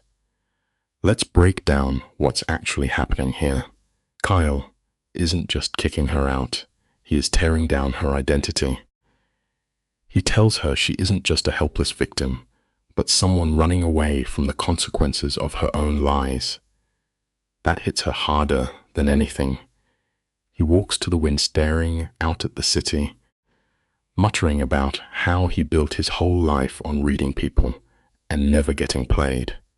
But her tears bypassed all of his defenses. He bought her story without ever checking the facts. He is having a total breakdown, realizing he risked everything for a war he didn't even understand. Sarafina's legs literally give out, and she collapses into a chair. She keeps repeating that the abuse was real, begging him to see the actual truth. She tearfully lists every horrible thing she survived: the his cameras, the ugly isolation, the mind games designed to make her think she was going crazy. Kyle just listens, looking utterly exhausted. But he draws a hard line in the sand. He tells her that being a victim in the past does not give you a free pass to lie to the people trying to save you right now. She tries to say she didn't lie. She just didn't tell him everything. But Kyle coldly reminds her that hiding the truth is still a lie. The room goes totally silent. The only sound is the rain hammering against the glass outside. The world hasn't changed, but what they had between them is completely destroyed. When she finally asks what he expects from her, he demands the one thing she cannot give. He needs her to understand his side. So here we are at the end of the line. You and I have to ask ourselves who really won this game. Kyle finally admits out loud that he feels completely used. And the worst part is, she knows it is true. She painted this perfect picture of a monster and a helpless princess, knowing exactly how to play his savior complex. It is textbook survival. She got so used to manipulating her abuser that she manipulated the guy trying to rescue her too. But the lesson here is deeply uncomfortable. Does a victim's messy survival tactic erase the abuser's guilt? Kyle doesn't care anymore. He orders her out. When she cries that she has no money and nowhere to go, he just pulls out his phone. He wires her $20,000 right then and there. It is a brutal, sterile transaction, ending it forever. Let's hit pause for a second, you and I, and look at how ice-cold this goodbye really is. Kyle just throws some money at her and labels it simple severance, totally stripping the moment of anything human. That crushing finality in his voice shatters the last few bricks of her psychological defenses. You can see her hands trembling wildly as she backs toward the door. She actually apologizes to him. But here is the beautiful, bitter irony. She does not feel a single ounce of regret for escaping her abuser's matrix. And Kyle, he just stands there, blank. 15 minutes later, her whole desperate life is stuffed into 2 cheap canvas bags. Right at the top sits a worn-out paperback on coercive control. It is a quiet little tombstone for a sanctuary that just got blown to pieces. Now we watch the fallout, right at the point of acute mental collapse. Marcus, the loyal driver, is standing in the doorway while she zips her bag. He asks if she needs a ride. She tries to brush him off, making up some pathetic excuse about catching a subway at 2 in the morning. He just shakes his head, completely seeing through the act. Her tank is so empty, she cannot even argue.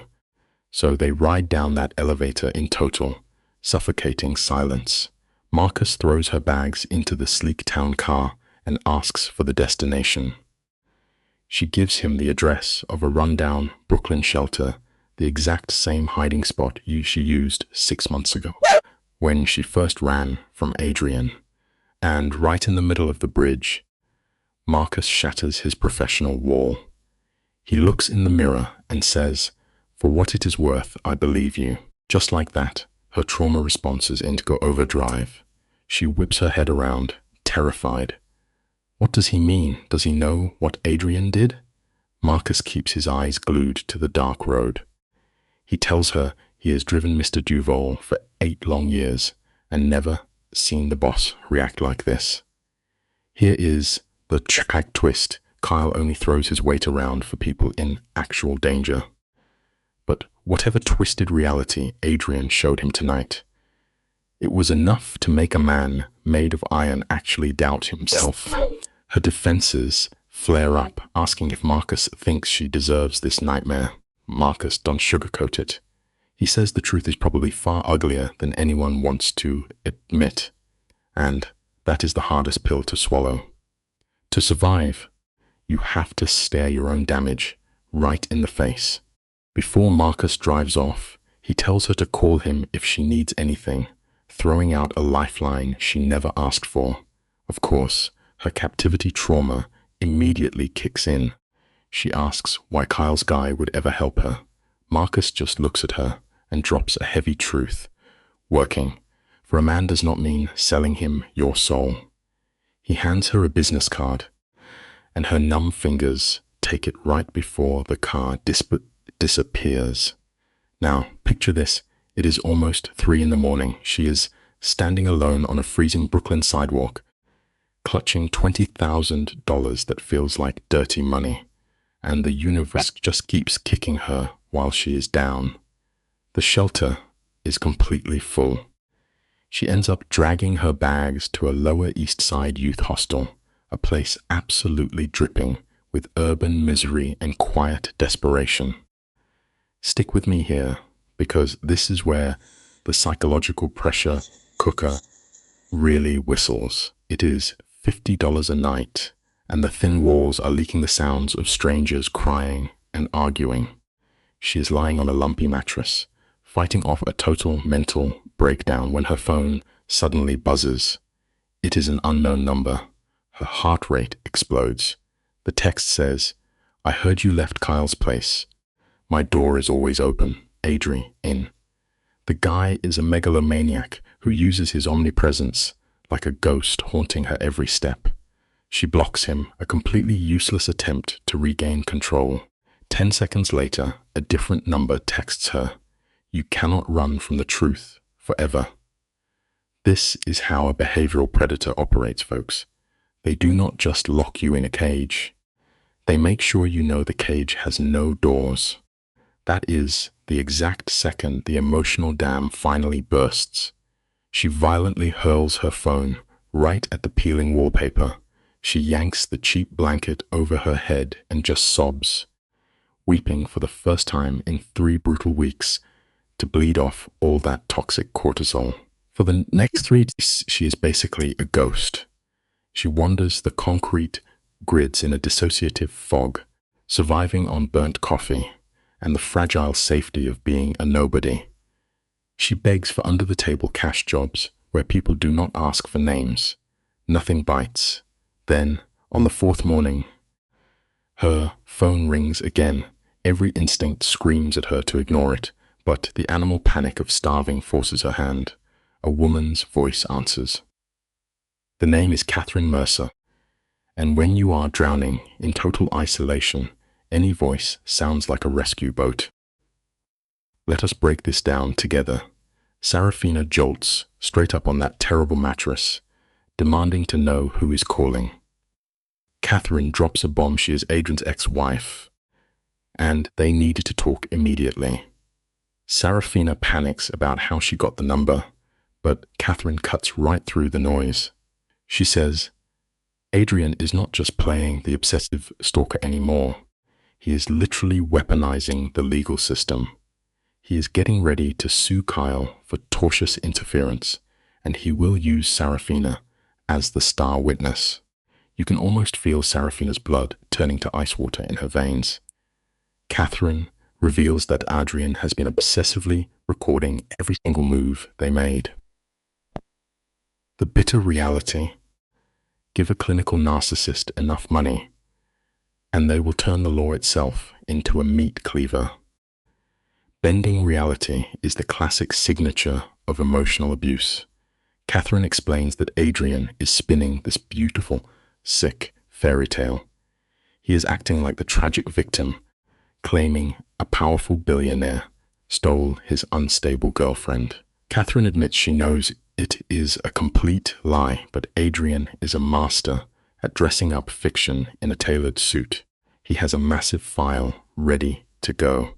We are talking secretly recorded videos of Sarafina, fake statements from old co-workers calling her crazy, and a paper trail of that $20,000 Kyle gave her.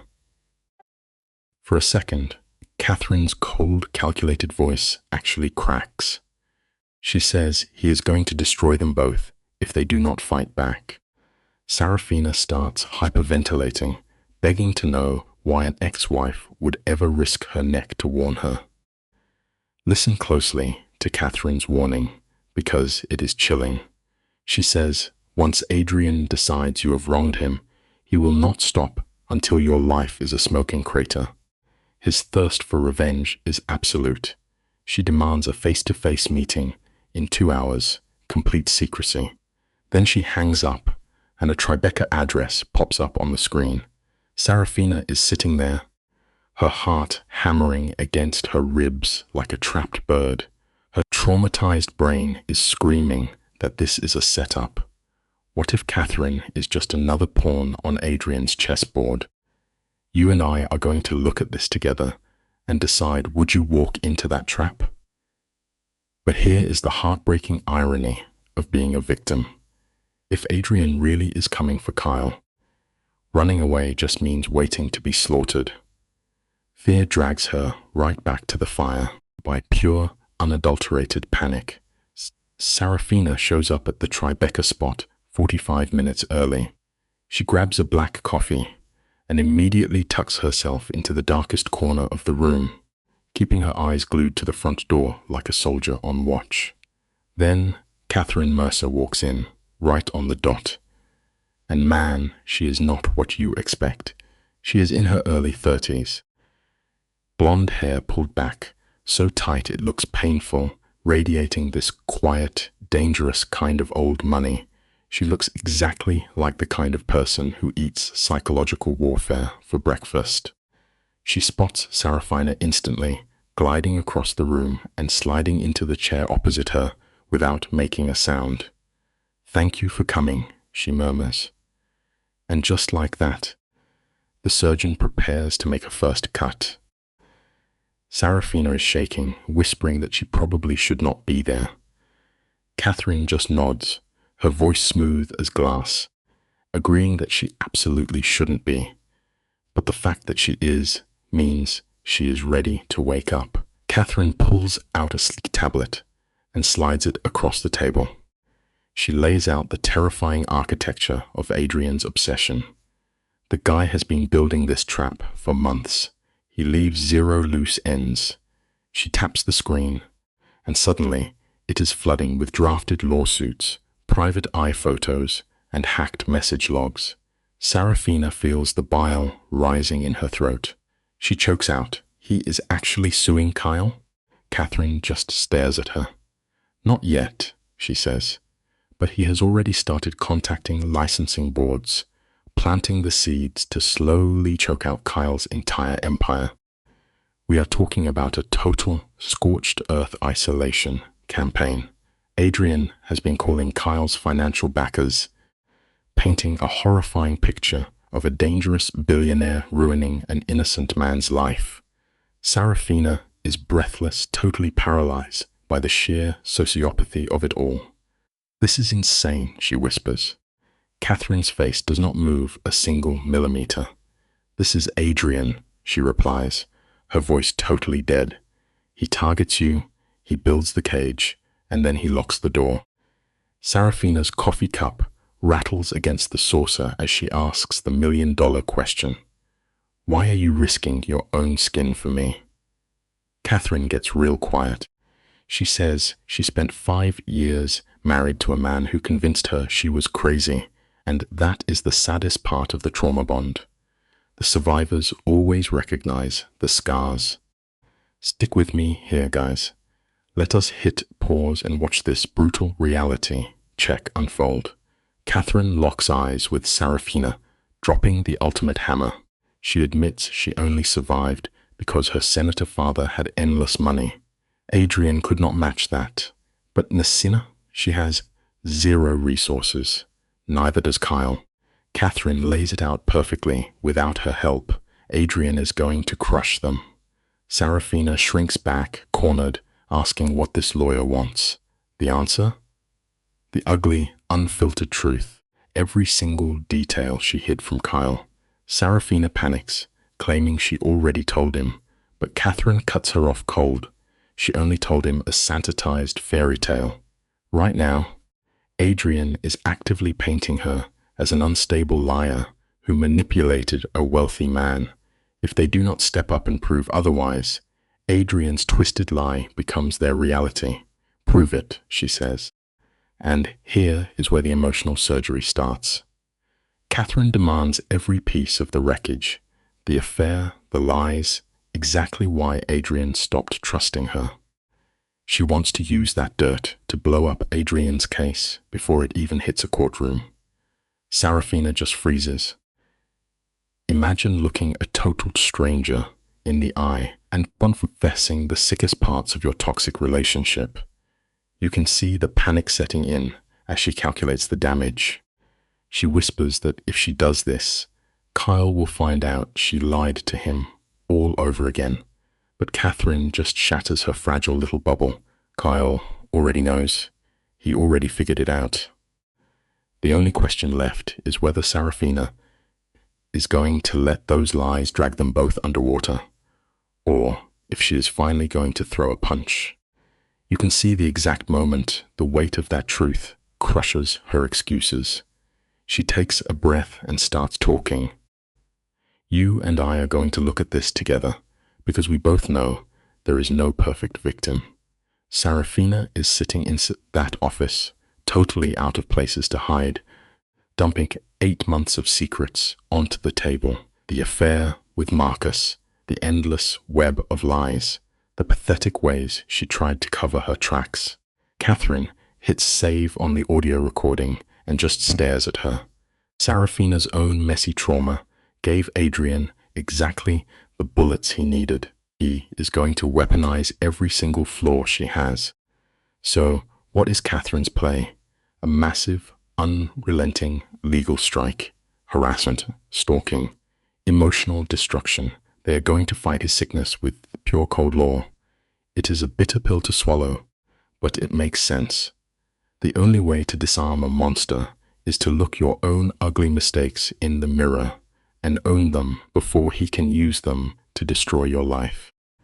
Look at the absolute mess happening here. Catherine is trying to run a logical playbook, explaining that controlling the story is the only way to survive Adrian. But Sarafina, she is completely trapped in her own guilt over Kyle. She is crushed by the fact that she dragged a perfectly innocent guy into her personal war zone. Catherine tells her to give Kyle some credit and let him make his own choices. But Sarafina knows the bitter truth. Kyle's defense walls are already 20 feet high. He threw her out because the betrayal cut him straight to the bone. It is tragic to watch. They are both just bleeding out from trauma, and This is the hardest lesson to learn. When you shatter someone's trust with a mountain of deception, you cannot just say sorry later and expect the house to stay standing. The foundation is gone. Late honesty never magically fixes a broken heart. Catherine reads the room like an absolute surgeon. She knows hiding the truth does not mean Serafina stopped caring. So she leaves her alone in a busy shop, which is honestly the worst place to sit with a fractured mind. Suddenly, her phone buzzes, a text from Marcus. You can practically see the blood drain out of her face. An article just dropped, and it is a full-blown corporate assassination targeting Kyle. Wild allegations of intimidation are everywhere, and we all know who pulled the trigger. Adrian. And this is how a monster plays the game. You do not just hit the victim, you destroy anyone standing next to them, so they have nowhere to run. It really hits you in the gut. True power in this world is not about how much money is in your bank account. It is the terrifying ability to systematically dismantle another person's entire life without ever leaving your desk. You can physically see her body shutting down.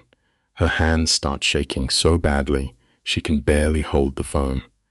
Adrian did not waste a single second. He dropped a bomb right on Kyle's head. Drowning in an absolute ocean of guilt, Serafina bolts out the door and throws herself into a cab. 20 minutes later, she is standing right back at the scene of the crime, Kyle's lobby. Marcus is working the desk, and the poor guy looks like he has aged 5 years since breakfast. He gives her a look of pure pity and delivers the fatal blow. The walls are up. Kyle will not let her in. It is so painful to watch. She is a drowning woman desperately trying to patch up the very boat she blew a hole in. Guilt is a funny thing. It will make you run across the city with tears in your eyes, but it almost never actually leads you to make a rational, helpful decision. It just causes more chaos. Now, this is where it gets incredibly intense. Marcus breaks the rules and radios up to Kyle. The voice that comes back through that speaker is bone-chilling. It is completely dead. Kyle threatens to fire Marcus on the spot if he does not enforce the boundary. Marcus just lowers the radio, looking totally defeated. Serafina completely loses it.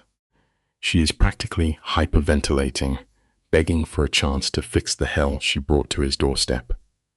But then the elevator doors slide open, and there is Kyle. The sight of him is a gut punch. The guy who always looked perfectly put together is completely wrecked. Wrinkled suit, messy hair. His entire iron armor has collapsed. It is a harsh truth for all of us. No matter how perfectly you build your fake exterior, the right kind of stress will burn it away in an hour, leaving nothing but raw, bleeding exhaustion. Just look at his eyes. They are completely hollow, like someone turned the lights off inside his soul. Serafina frantically tries to stop the bleeding, crying about her lies and begging to make it right. But Kyle is made of ice. He coldly tears her logic apart, reminding her that his entire life was built on strict, absolute control. The second he let her get close, he ruined his own perfect system. He does not care if she meant well. He only cares about the destruction she caused. Every word out of his mouth is a perfectly aimed scalpel, slicing right through her heart. It does not matter how sorry you are after you pull the pin on a grenade. The explosion still happens. It is the cruelest truth of human relationships. The choices you make are the only things that leave a permanent mark. The desperate, tearful apologies that come after are just empty air. Kyle just rips away any hope she has left. He lists exactly what she destroyed: the legal nightmare, his ruined reputation, and the absolute death of his trust. She begs him for a way to fix it, but he gives her absolute nothingness. He takes his power back by shutting her out entirely, retreating into his cold, lonely little world. He gives her a 60-second countdown to leave before he calls the cops. As those elevator doors slide shut, sealing him away forever, Sarafina is left standing there, frozen. You can hear her struggling to breathe, completely crashing from the shock. The only thing keeping her from hitting the floor is Marcus putting a steady hand on her shoulder. This is what real heartbreak looks like. The most brutal thing you can do to someone is simply erase them from your life. Complete silence will always hit harder than the loudest scream. Let us look at this piece by piece, shall we? Marcus gently tells her she needs to leave, but she fights it, obsessed with fixing a plate she just smashed into a million pieces. When Marcus flat out tells her it is over, her brain just shorts out. She goes back to her temporary room and just stands there staring at the wall. Then, the true villain enters the chat. Her phone vibrates. It is Adrian. And guys, this is a masterclass in toxic manipulation. He twists the knife into her guilt, telling her that Kyle is going down in flames specifically because she refused to obey him. He paints himself as the almighty savior. He will make Kyle's problems vanish if she just crawls back. This is how monsters win. They set your entire world on fire, and then they stand outside the burning house offering to sell you a bucket of water. It is absolutely sickening. Adrian's texts are straight out of the abuser's handbook. He suddenly flips the switch to fake affection.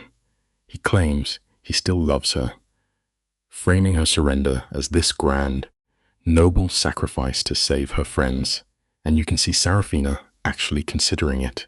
We are watching her brain rewire itself into pure Stockholm Syndrome right in real time. She starts convincing herself that walking back into the cage is the right thing to do. If she just plays the obedient little victim, Kyle gets his life back. She is ready to trade her own soul to buy his safety. Then the phone rings and snaps her out of the trance. It is Catherine calling about the massive media circus outside. But the damage is already done, and here is the saddest truth of all. The prison bars only permanently lock when a victim finally convinces themselves that giving up is actually a heroic choice. Catherine is practically screaming for them to go on the attack, knowing that punching back is the only way out of this nightmare. But Sarafina's mind is completely poisoned now. She repeats the exact twisted logic Adrian planted in her head. If she fights, Kyle gets destroyed. If she surrenders, Kyle is saved. Catherine calls out the insanity of this, reminding her that if she sacrifices herself, Kyle is going to carry the heavy guilt of that forever. But that is the sick genius of a narcissist. They put you in an emotional checkmate where every single move hurts someone you love. Sarafina's logic just folds in on itself. She genuinely starts believing that she is poison, and that everything she touches dies. It breaks your heart to watch it happen. The absolute darkest phase of surviving trauma is when you finally start believing that erasing yourself is the only cure. Pause right here and really look at this setup. She cuts the connection completely, retreating into a tiny, sterile room that perfectly mirrors how empty she feels inside. Sleep is entirely out of the question. Her brain is stuck on a brutal loop of disaster scenarios, while her abuser, her ally, and the media keep hammering at her door. She blocks it all out. Then, right at 4:23 in the morning, something finally snaps. She refuses to crawl back to her captor, and she refuses to let an innocent bystander take the fall. So, she cooks up a third option, a wildly dangerous gamble. True resolve rarely shows up when the sun is shining, guys. The life-changing decisions are always forged in absolute exhaustion. Sometimes, you have to hit rock bottom to finally find the strength to fight back. She finally figures out that letting someone else fight her battles is a dead end. She has to face this head on. By 6 in the morning, she is already waiting right on the edge of his corporate turf.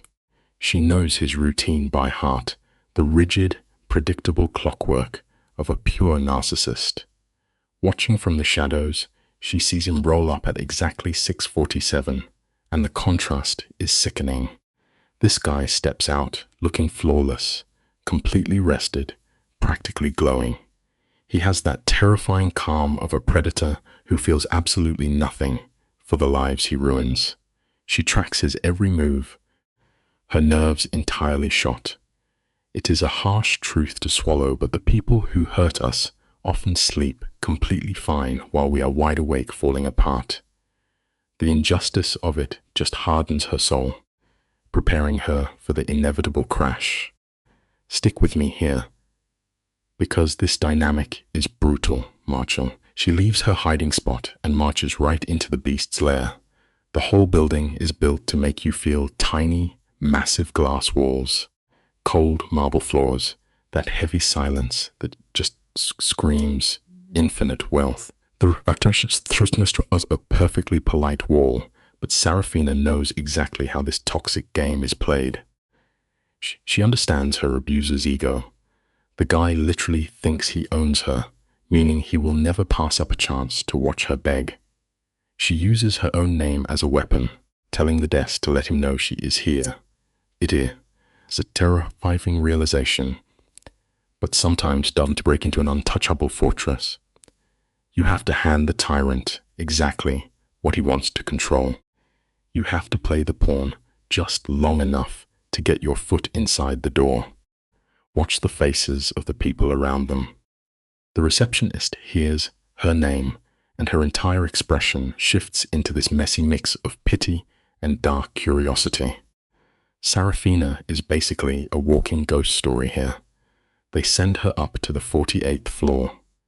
Standing in that metal elevator, she stares at her own reflection, taking in the hollow eyes and the sheer physical toll of all this psychological warfare. But here is the brilliant, twisted part. She knows looking awful is actually her best move. If you want to calm down a predator, you have to look like completely defeated prey. She leans right into the image of the broken victim. The most convincing lies in the world are built on top of painful truths. Deception takes everything you have, and sometimes you have to break your own heart to sell the story. Let us really look at Adrian for a second. Picture his office, floor-to-ceiling glass, cold furniture, an entire room designed to make you feel completely powerless. The second Serafina walks in, she is stepping right back into her old cage. He hangs up his phone, turns around and flashes this smile that is entirely hollow. It is just a predator sizing up his catch. He even has the nerve to comment on how terrible she looks. She demands he drop the lawsuit against Kyle, and Adrian plays his absolute favorite card, total emotional starvation. He just stares at her and asks why on earth he would do that, waiting for her to offer herself as the payment. It is a bitter lesson, but true control rarely looks angry. The most dangerous manipulation always disguises itself as calm, polite patience. This part is genuinely tough to watch. Adrian demands a full confession, forcing her to list out all her supposed betrayals. Serafina is so buried under the pressure that she just starts reciting her sins. She apologizes for lying, for ruining his trust. Her hands are clenched, her body is literally shaking. It is the classic trauma bond in full effect. She is swallowing his poison, accepting a reality where his psychotic stalking was somehow her fault. And when she finally finishes tearing herself apart, he gives her the coldest, emptiest pat on the back. He tells her that must have been hard to say, literally feeding off her humiliation. You have to understand, the ultimate victory for an abuser is not just breaking you, it is making you apologize for the mess when you finally hit the floor. Now we hit the point of total surrender. Serafina offers to wipe herself off the map just to keep Kyle safe. She promises to leave the city, cut all ties, and vanish like a ghost. Adrian watches this with pure predatory fascination. He cannot fathom why she would destroy herself for a guy who just tried to help. She fires back, saying Kyle does not deserve to burn for the mess they created. Then comes the real gut punch. Adrian walks over to the glass, looking down at the city like a king, and asks if she loves Kyle. That is the tragedy of a pure narcissist. They literally cannot process a selfless act. Everything is a competition. Everything is about possession. If you try to show them basic human decency, they will just twist it into another reason to wage war against the world. That one question completely knocks the wind out of her.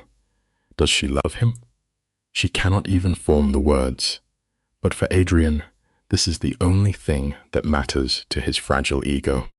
He coldly breaks down the math, his 2 years of suffocating control against her few weeks with a virtual stranger. His voice stays perfectly soft, a terrifying interrogation trick meant to crack her open. He genuinely wants to know what this rival has that he lacks. Inside, Serafina is screaming. She knows the difference. Kyle never tracked her movements or told her that a prison cell was actually a romantic gesture. But the trauma bond keeps her frozen. The hardest truth is that sometimes we stay silent, not because we lack the answer, but because telling the truth will cost us absolutely everything. You and I are going to unpack this together, because the irony here is brutal. She knows her own hands are dirty. She dragged Kyle into a toxic mess he never understood. When she quietly admits Kyle just made her feel safe, Adrian completely loses it. His ego is deeply wounded. He insists he gave her perfect protection. She snaps back, reminding him that real love does not come with a GPS tracker. But Adrian is a master of the board. He flips her own lies right back at her, asking what deception looks like. It is a surgical strike at her guilt, throwing her recent mistakes right in her face. She just gives up, dropping her sword to save the innocent guy. We all make mistakes, but a manipulator will keep your failures in their pocket, ready to use them the second you try to stand up for yourself. Look at how he uses the room against her. Adrian casually grabs a thick 27-page legal document that outlines the complete destruction of Kyle's life. It is a literal weapon sitting right there on the desk. When she begs him to call it off, Adrian finally sets the trap. An apology is not enough. He wants her back in the cage. He demands she return to their life together so he can prove his twisted version of love was real. The sheer arrogance is staggering. The man is equating a hostage negotiation with romance. She looks at him and calls him insane, which is entirely accurate. But having the right diagnosis does not save you from a loaded gun. The cruelest joke in the world is that knowing exactly how broken someone is does not protect you from the damage they can still inflict. This is where the psychological flip happens. Adrian paints himself as the devoted hero. He coldly reminds her that Kyle already fired her and walked away. He positions himself as the only person in the world who will never leave her. It is the ultimate isolation tactic. She slowly backs toward the door, but his voice drops to this dead, mechanical tone. He lists exactly how he will obliterate Kyle's 15-year career, making damn sure Serafina knows the blood will be entirely on her hands. He is selling her surrender as a brave sacrifice. We see this all the time. The villain convinces you that you are responsible for the fire they are holding the match to. The hardest lesson to learn is that you cannot save everyone, especially when the game was rigged before you even sat down to play. We are in the final moments now. Adrian promises to stop the heavy surveillance, dangling this fake little carrot of freedom. When she tells him she does not trust a word he says, he effortlessly circles back to the threat. He brings up his attack dogs, the specialized legal team built just to ruin men like Kyle. Sarafina's body literally starts shutting down, blurred vision, struggling to breathe. The reality finally hits her. She looks into his calm, dead eyes and knows he will slaughter Kyle's life without blinking. Every ounce of her fight just shatters into dust. Defeated, she quietly asks how long she has to serve this sentence. It is a crushing moment to watch. Sometimes, the bravest thing a person can do is recognize when the war is lost and throw down their weapons to spare the innocent. Listen to the final nail in the coffin. He tells her she has to stay until she remembers why she loved him. He has completely blurred the line between keeping a prisoner and holding a partner. And if that brainwashing fails, he casually mentions they will just figure it out later, proving he never plans to let her go. She stares at this man who turned affection into a literal prison cell, realizing he believes his own sick fairy tale. She buys herself a pathetic 24-hour head start. Stepping out into the freezing morning air, her whole system just crashes. She collapses on a city bench, shaking uncontrollably, burying her face in her hands. Here is the bitter truth we all have to swallow. Sometimes, simply surviving the day looks exactly like total, absolute defeat. Let us hit pause right here, guys. Picture Sarafina staring down the barrel of a completely impossible choice. She either lets her own mind get torn to shreds, or she watches an innocent guy take the fall. Then her phone rings. It is Catherine Mercer, and she is not here to hold hands. Catherine drops a massive truth bomb. You do not negotiate with a toxic manipulator. They just use your words to reload their gun. When Sarafina confesses the extortion, the line goes dead quiet. Catherine refuses to let her play the helpless victim. She demands Sarafina use every single weapon they have. The lesson here is simple. You cannot hide from a monster. You have to drag it out into the daylight. We are watching a brutal fight for her actual soul. Stockholm Syndrome is screaming at Sarafina to take the bullets just to keep Duval safe. But Catherine strips away that toxic martyr complex piece by bleeding peace. She hits Sarafina with a heavy reality check. Duval is a grown man. He knew the risks. Treating him like a helpless child is a massive insult to his courage. Think about that for a second. In your own life, trusting someone means letting them carry the weight of their own brave choices, even when it absolutely terrifies you. Catherine pokes right at Sarafina's pride, asking if she is really that weak. The papers are ready. She just has to choose to pick up the sword. The mental dam finally shatters. We see all these rapid, gut-wrenching flashes in her mind. Those quiet, warm moments of feeling perfectly safe with Duval, completely violently crashing into the ugly truth of her own lies. She faces a bitter fact. Duval does not owe her an ounce of forgiveness, but the human will to survive is a powerful thing. She owes it to herself to die on her feet, not on her knees. She gives the green light. 3 hours later, the bomb goes off. The whole private case file hits the public internet. All the digital stalking, the sick psychological games, the horror stories from past victims. The crazy villain finally gets his private torture chamber ripped wide open for everyone to see.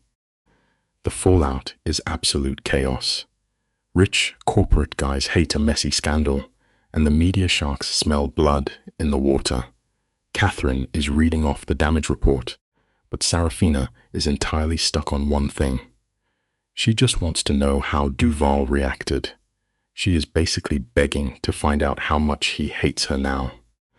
And Catherine delivers a line that just rips your heart right out of your chest.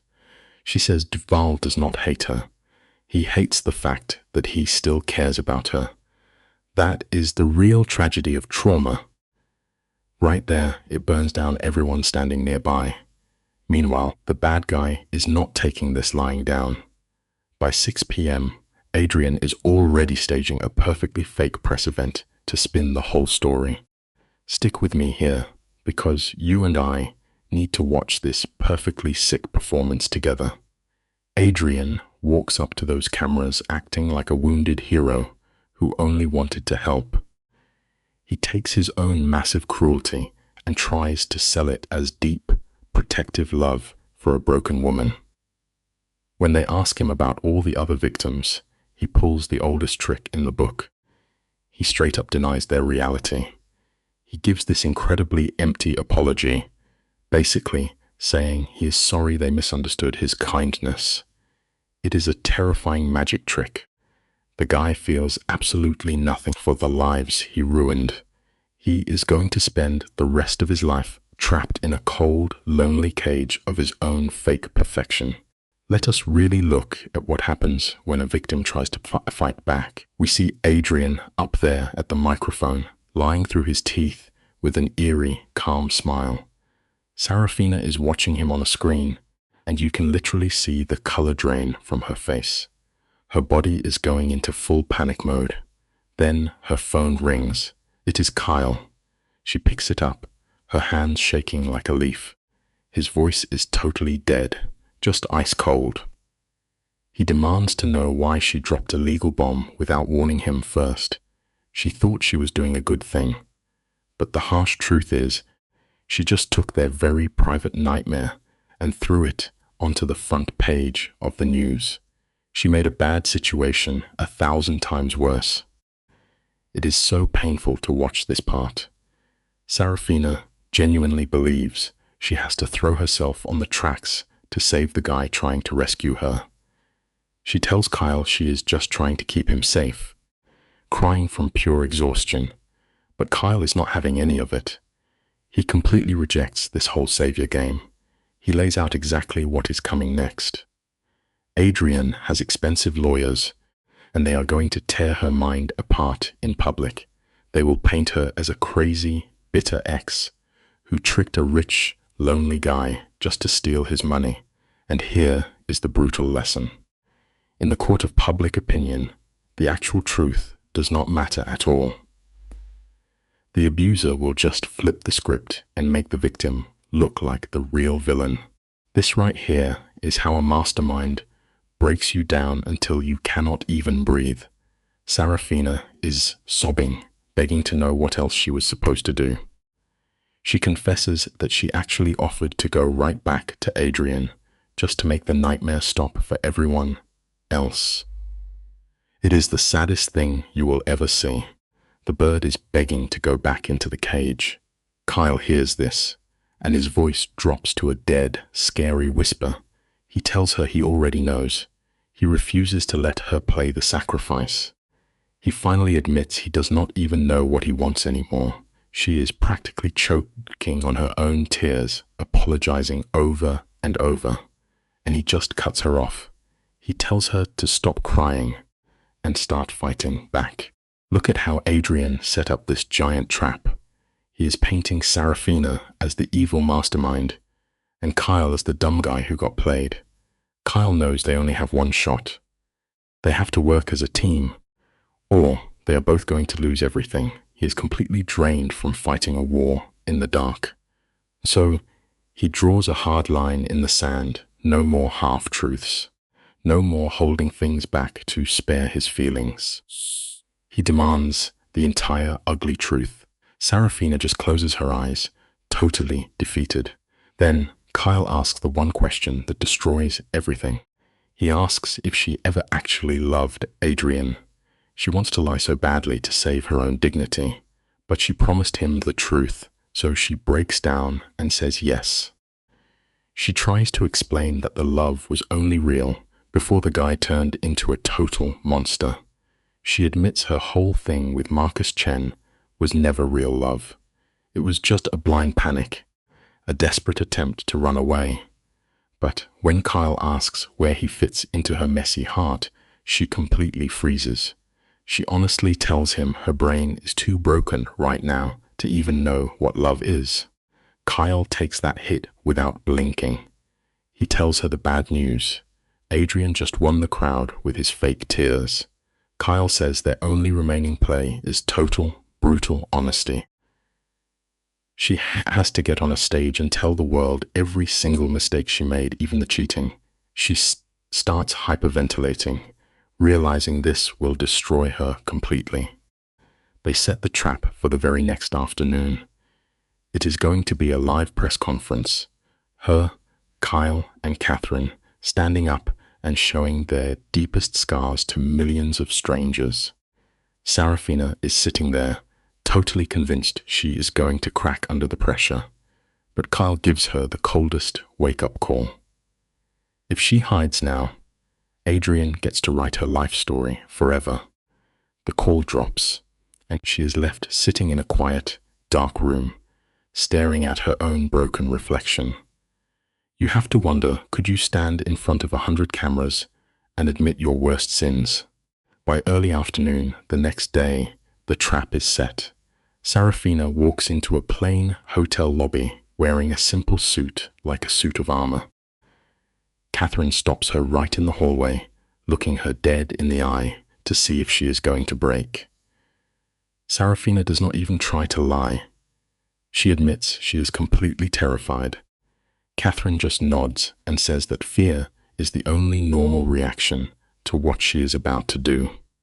They push open the doors to the back room. Kyle is already waiting by the window. He is wearing a dark suit, looking like a guy about to walk into a street fight.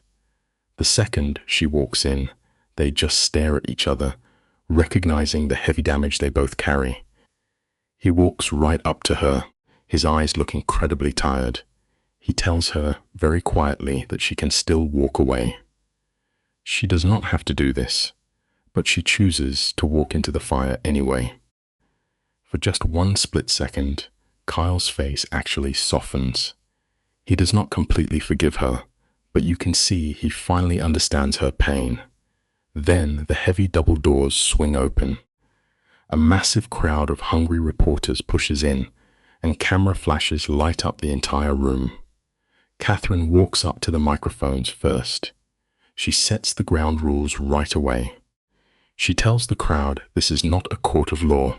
It is just three people telling the absolute truth about a highly toxic nightmare. Then, Catherine steps back. Kyle takes the podium. The guy just radiates raw power, and the whole room instantly goes dead silent. He does not show a single ounce of fear. He is cold as ice. He leans in and quietly introduces himself. Kyle starts breaking down the timeline like a machine. He explains how, exactly 3 weeks ago, he found out someone was stalking the people who worked for him. He lists out his moves. He tracked down the guy pulling the strings, looked Adrian right in the eye, and blew his secret wide open. His voice never shakes, not even once. He tells the cameras he does not regret taking down a bully. But then he drops his pride. He admits he made a massive mistake because he did not understand the twisted history between these people. Sometimes, jumping in to save the day just makes the blood spill faster. He steps back from the microphone. Now, it is Sarafina's turn. She walks up, shaking, as every single camera locks onto her face. Let's hit pause right here and really look at this scene. Sarafina is literally gripping the wood of the podium to keep herself from shaking out of reality. She lays out the last 2 years with Adrian, dragging every ugly detail into the light, the tracking, the isolation, the way he slowly made her doubt her own mind. But then, she does the unthinkable. She drops the perfect victim act. She looks right at the cameras and admits she cheated. She admits she lied first. The irony is just brutal. She handed Adrian the spark, and he used it to burn the whole house down. Here is a simple truth you have to remember in life. Your own mistakes do not give someone else permission to destroy you. But owning them? That takes guts. This is where the movie completely flips the script on us. We are watching two people who absolutely wrecked each other. Sarafina is not asking for a halo. She stands there and owns her part in the toxic dance, but she draws a massive, heavy line in the sand. Yes, says she, but Adrian turning into a full-blown digital stalker? That is a crime, not a consequence.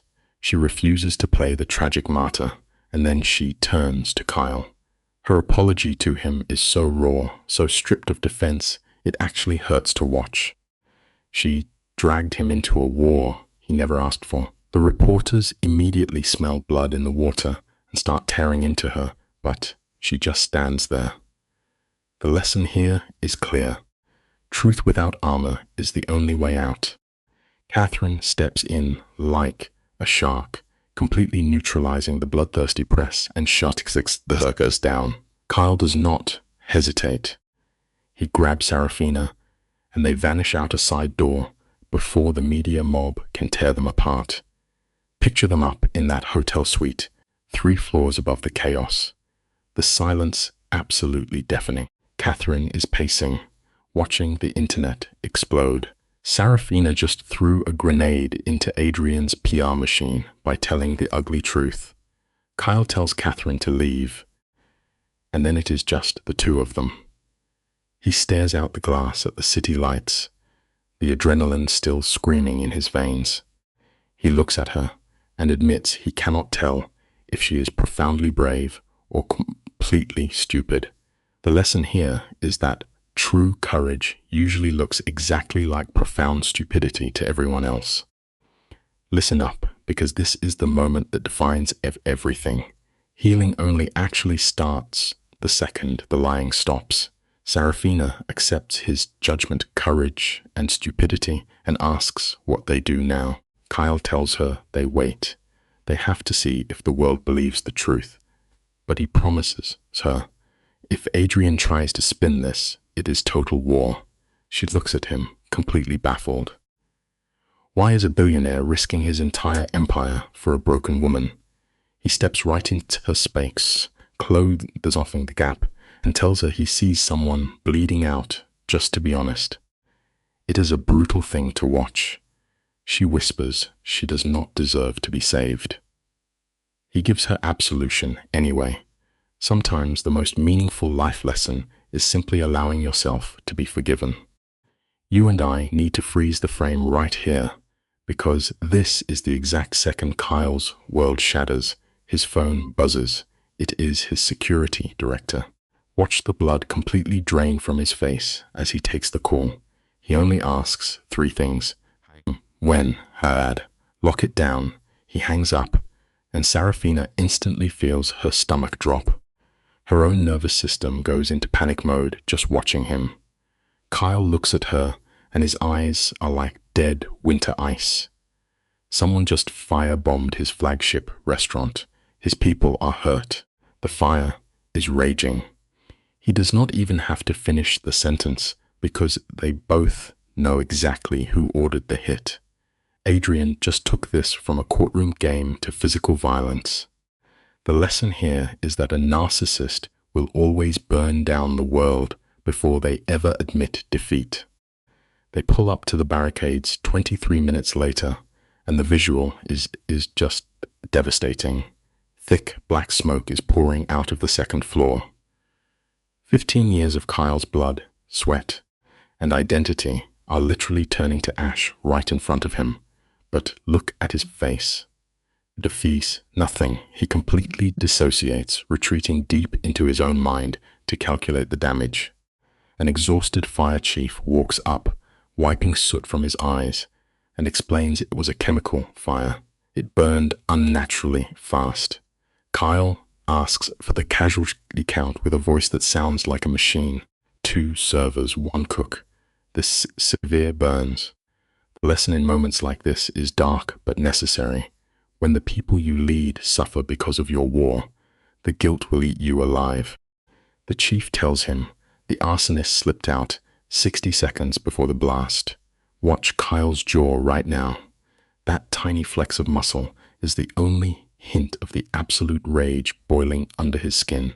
This was not a random attack. The guy wore a dark coat, hid his face, and moved like a ghost. This was a paid professional. Kyle gives the chief one cold look and turns away. Sarafina is watching him, terrified. The trauma bond she has with Adrian makes her know exactly what is coming next. They get back in the car, and the silence is suffocating. Kyle is gripping the steering wheel so hard his knuckles are white. The hard sell here is that you can never negotiate peace with someone who actually enjoys watching you bleed. We are watching a man standing on the absolute edge of a psychological cliff.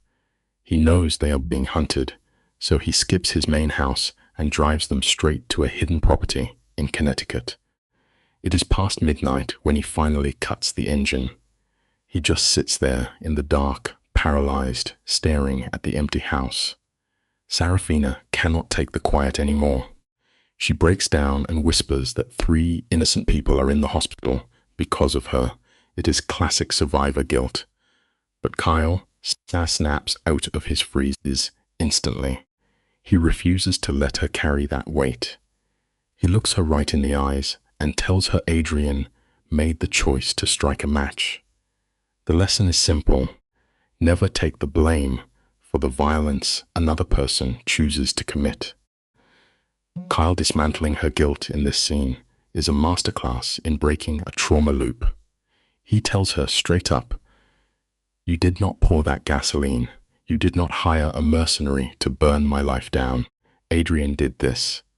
And Adrian is going to lose everything." Sarafina begs to know his plan, but Kyle locks her out. He walks into the house, pours a massive glass of dark liquor, and stands by the counter like a statue. He just drinks in the dark. Sarafina stands in the doorway, completely helpless. He tells her to go to bed, his voice so heavy with exhaustion it actually breaks her heart. He needs to be alone to build his war strategy. Life is funny that way. Sometimes the people trying the hardest to protect us are the ones pushing us the furthest away. Sarafina eventually passes out from sheer nervous exhaustion. When she wakes up to the gray morning light and the smell of coffee, she finds Kyle in the exact same spot. He has not changed clothes. He has not slept a single minute.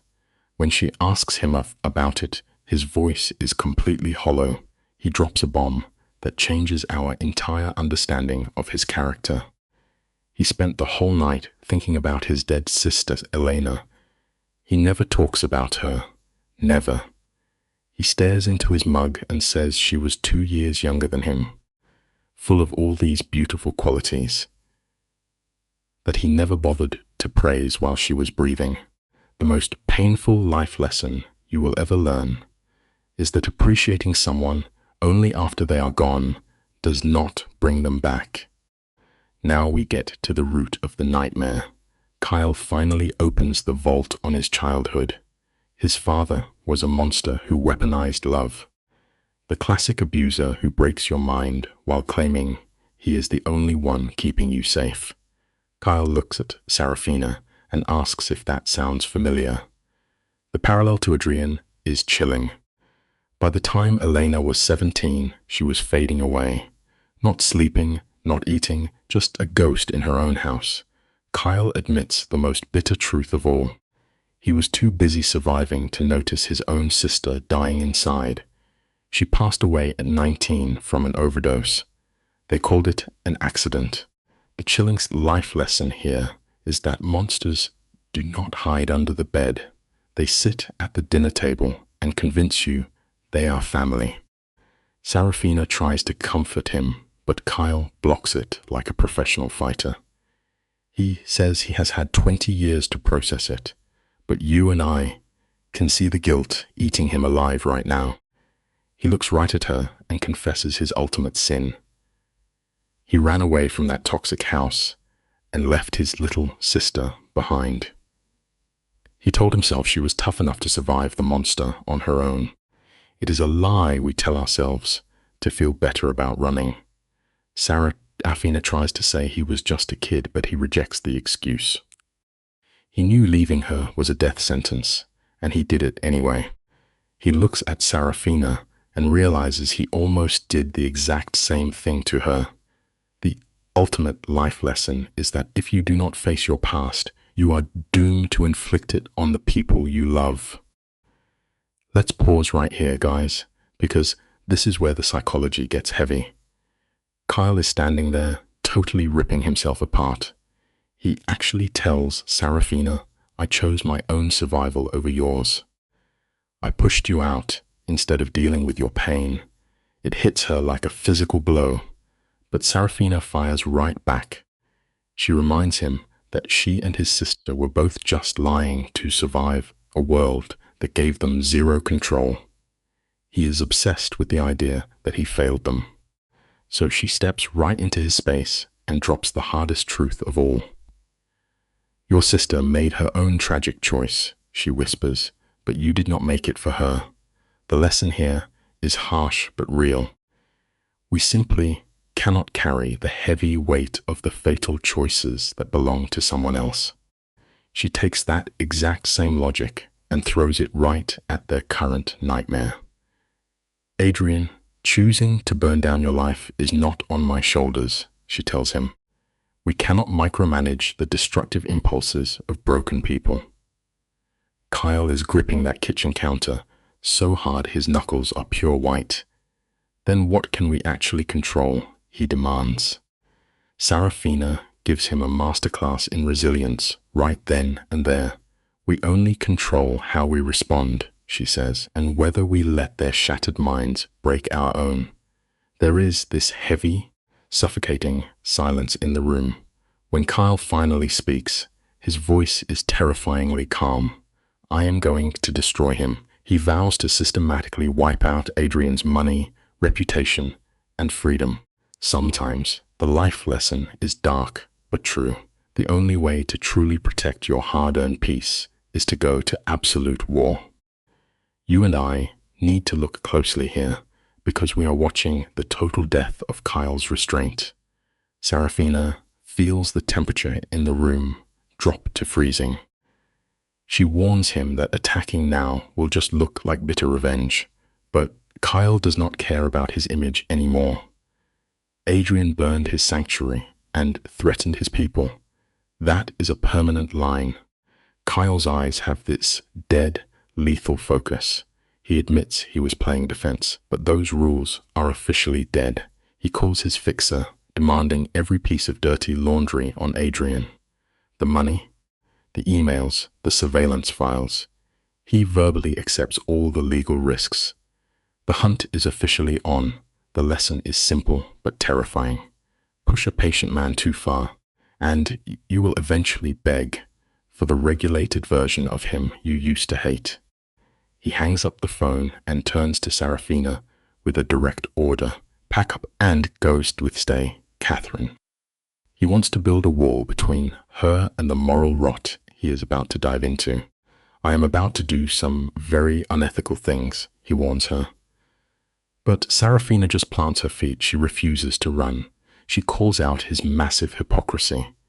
"You just agonized over abandoning people, and now you want me to abandon you?" "Not happening." He tries to say this is not her fight, but she fires back. That psychopath attacked the restaurant specifically because she stood up to him. She went to the press and broke his lies. She is not hiding now. The lesson here is clear. You cannot shield someone from a chaotic storm they willingly helped you summon. You just have to stand in the rain together. Kyle studies her face, and you can literally see his mental walls collapsing. He gives her one last, brutally honest warning. "If you stay, you will see my absolute baseline," he says. "The parts that are neither safe nor polite." Serafina tells him his darkness does not scare her. "Maybe it should," he mutters. Her response is the pure exhaustion of a lifelong victim. "I have been terrified my whole life," she says. And I am done running. Kyle gives a single nod, accepting their mutual dissent. What happens next is 48 hours of pure, surgical destruction. They gather absolute proof of Adrian's bribes, the arson, and the massive corporate fraud. The simple truth here? Real loyalty is not standing by someone when they are perfect. It is holding their hand when they show you the darkest parts of their soul. The trap snaps shut. Catherine works with the feds to lock in the charges, and agents swarm Adrian's headquarters. You and I are watching the monitor alongside them, seeing this narcissist completely fall apart. Adrian is dragged out in handcuffs, looking like absolute garbage. The predator is now just a powerless guy. But look at Sarafina. There is no cheering, just massive, soul-crushing exhaustion. Kyle stares at the screen. The takedown is complete. Adrian is ruined. Yet, when she asks why he is not celebrating, Kyle delivers the bitterest pill of the story. I just spent 3 weeks turning into the exact ruthless monster I swore I would never be. The lesson here is incredibly steep. When you go to war against a toxic force, you have to be very careful not to grow your own claws in the process. Let's pause and look at what revenge actually does to a person. Sarafina stares at Kyle, the guy who burned down the world to protect her, and asks a terrifying question. Did you enjoy destroying him? Kyle looks back, and his silence is the darkest answer possible. They sit there watching Adrian in handcuffs. This is not a triumphant victory. It is just survival, and the casualties are their own moral boundaries. A week later, Catherine calls with a plea deal. Adrian will take 5 to 7 years in prison and drop his fake lawsuits. Sarafina sits on the edge of the bed, letting the cold reality sink in. The life lesson here is tough to swallow. Sometimes true survival does not mean a perfect cinematic happy ending. It just means putting the weapon down and accepting a fractured, messy peace. We need to unpack the difference between winning in court and actually moving on. Sarafina asks about the stalking charges, but the lawyer is practical. Going to trial would waste millions of dollars and take years. Then she asks the ultimate question. Do you want justice, revenge, or closure? Justice happens in a cold courtroom. Revenge is wanting the monster to bleed. But closure is the quiet, difficult act of walking away. The life lesson is staring us in the face. You simply cannot heal if you refuse to let go of the blade that cut you. Sarafina pictures Adrian in a federal cell, the man who ran a masterclass in psychological torture. The abuser who will spend the rest of his miserable life convinced that he is the real victim in all this. Let him stay trapped in that delusion. Sarafina admits what is really breaking her heart. She wants the narcissist to feel real remorse. It is the classic trap of a trauma bond. You desperately want the monster to magically grow a conscience, but Catherine drops a heavy truth. A judge cannot legally force someone to feel empathy. Whether Adrian ever realizes how broken he is, that is his problem now. The second she accepts that, the heavy chains just break. She approves the plea deal, sitting alone.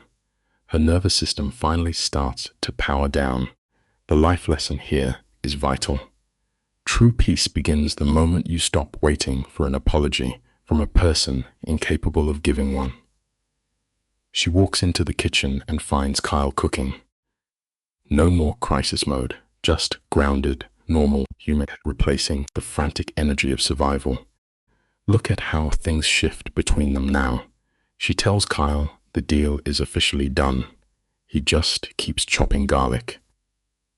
His hands are completely steady, anchoring the room.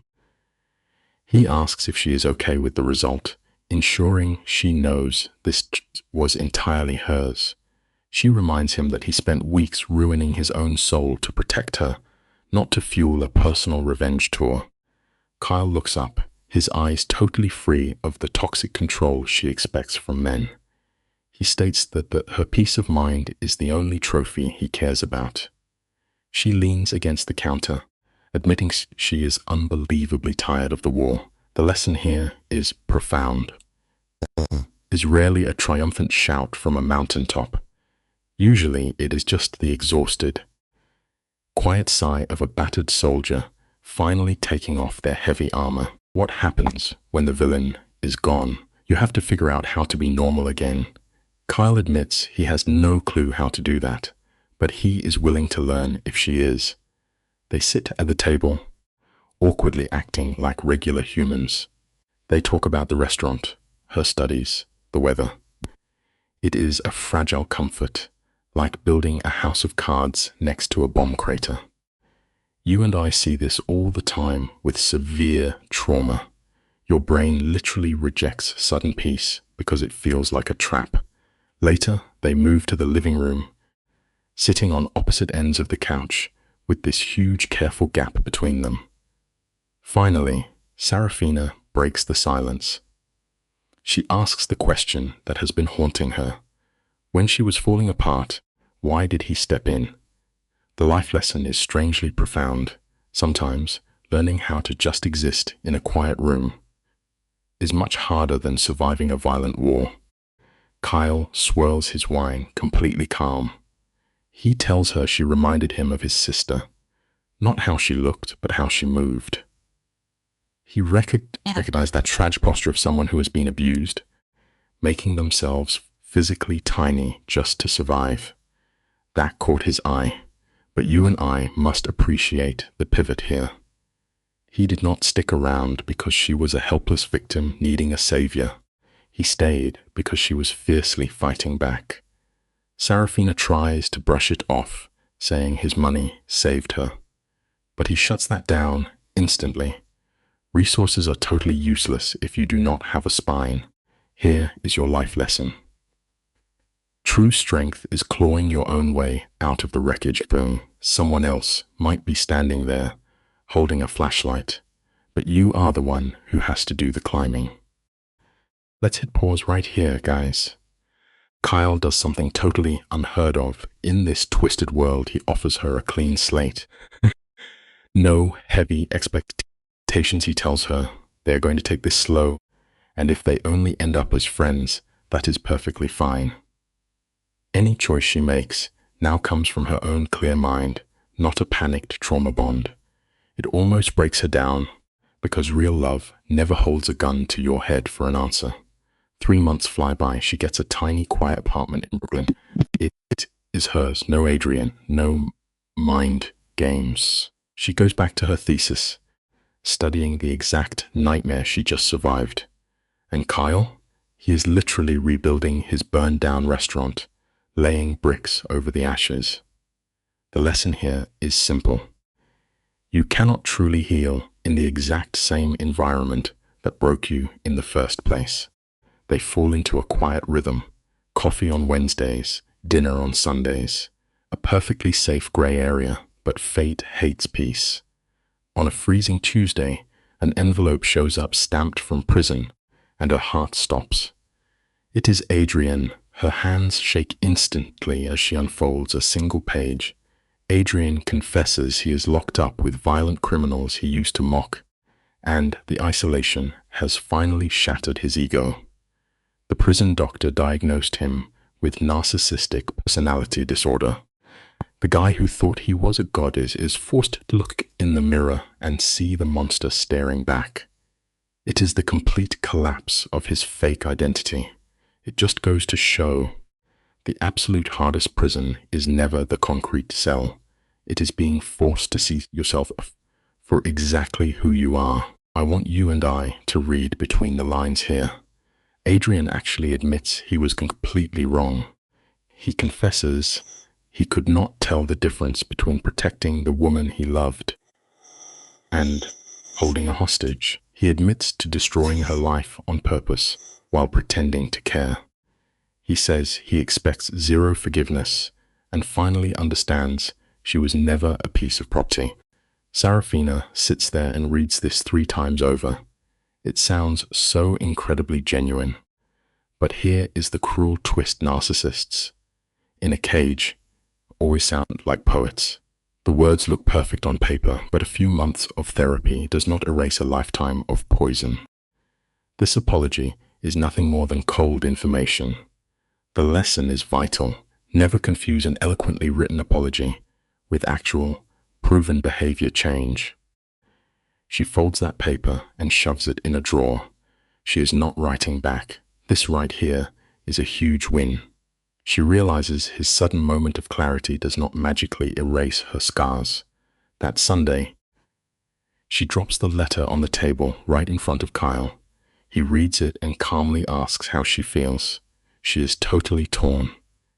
Half of her wants to believe the remorse is real, while the other half thinks it is just a high-level scam. Then Kyle drops a truth bomb that hits so hard. He tells her both things can be completely true. The guy who broke you can feel genuinely sorry and still be the exact same person who will break you again tomorrow. Just because someone feels guilty does not mean they are fixed. The life lesson? Feeling terrible about what you did is entirely different from having the power to change it. Sarafina takes that in. Then she asks the one heartbreaking question every survivor asks: will he actually change? Kyle does not even get angry. He calmly says the guy will probably, but his success or failure has absolutely nothing to do with her anymore. You and I have to remember this vital rule. You are never assigned to be the parole officer for the person who ruined you. Your only job is saving yourself. Outside, the snow is falling. Sarafina stops looking at the ghost of her past and looks at the man sitting right across the table. She tells Kyle she is finally ready to figure out what they are doing. Kyle freezes, bracing for a punch to the gut. He asks her what changed her mind. The lesson is profound. You stop owing your past anything the moment you decide to fully step into your future. She looks straight at the guy who became her rock, dropping the most empowering truth of her life.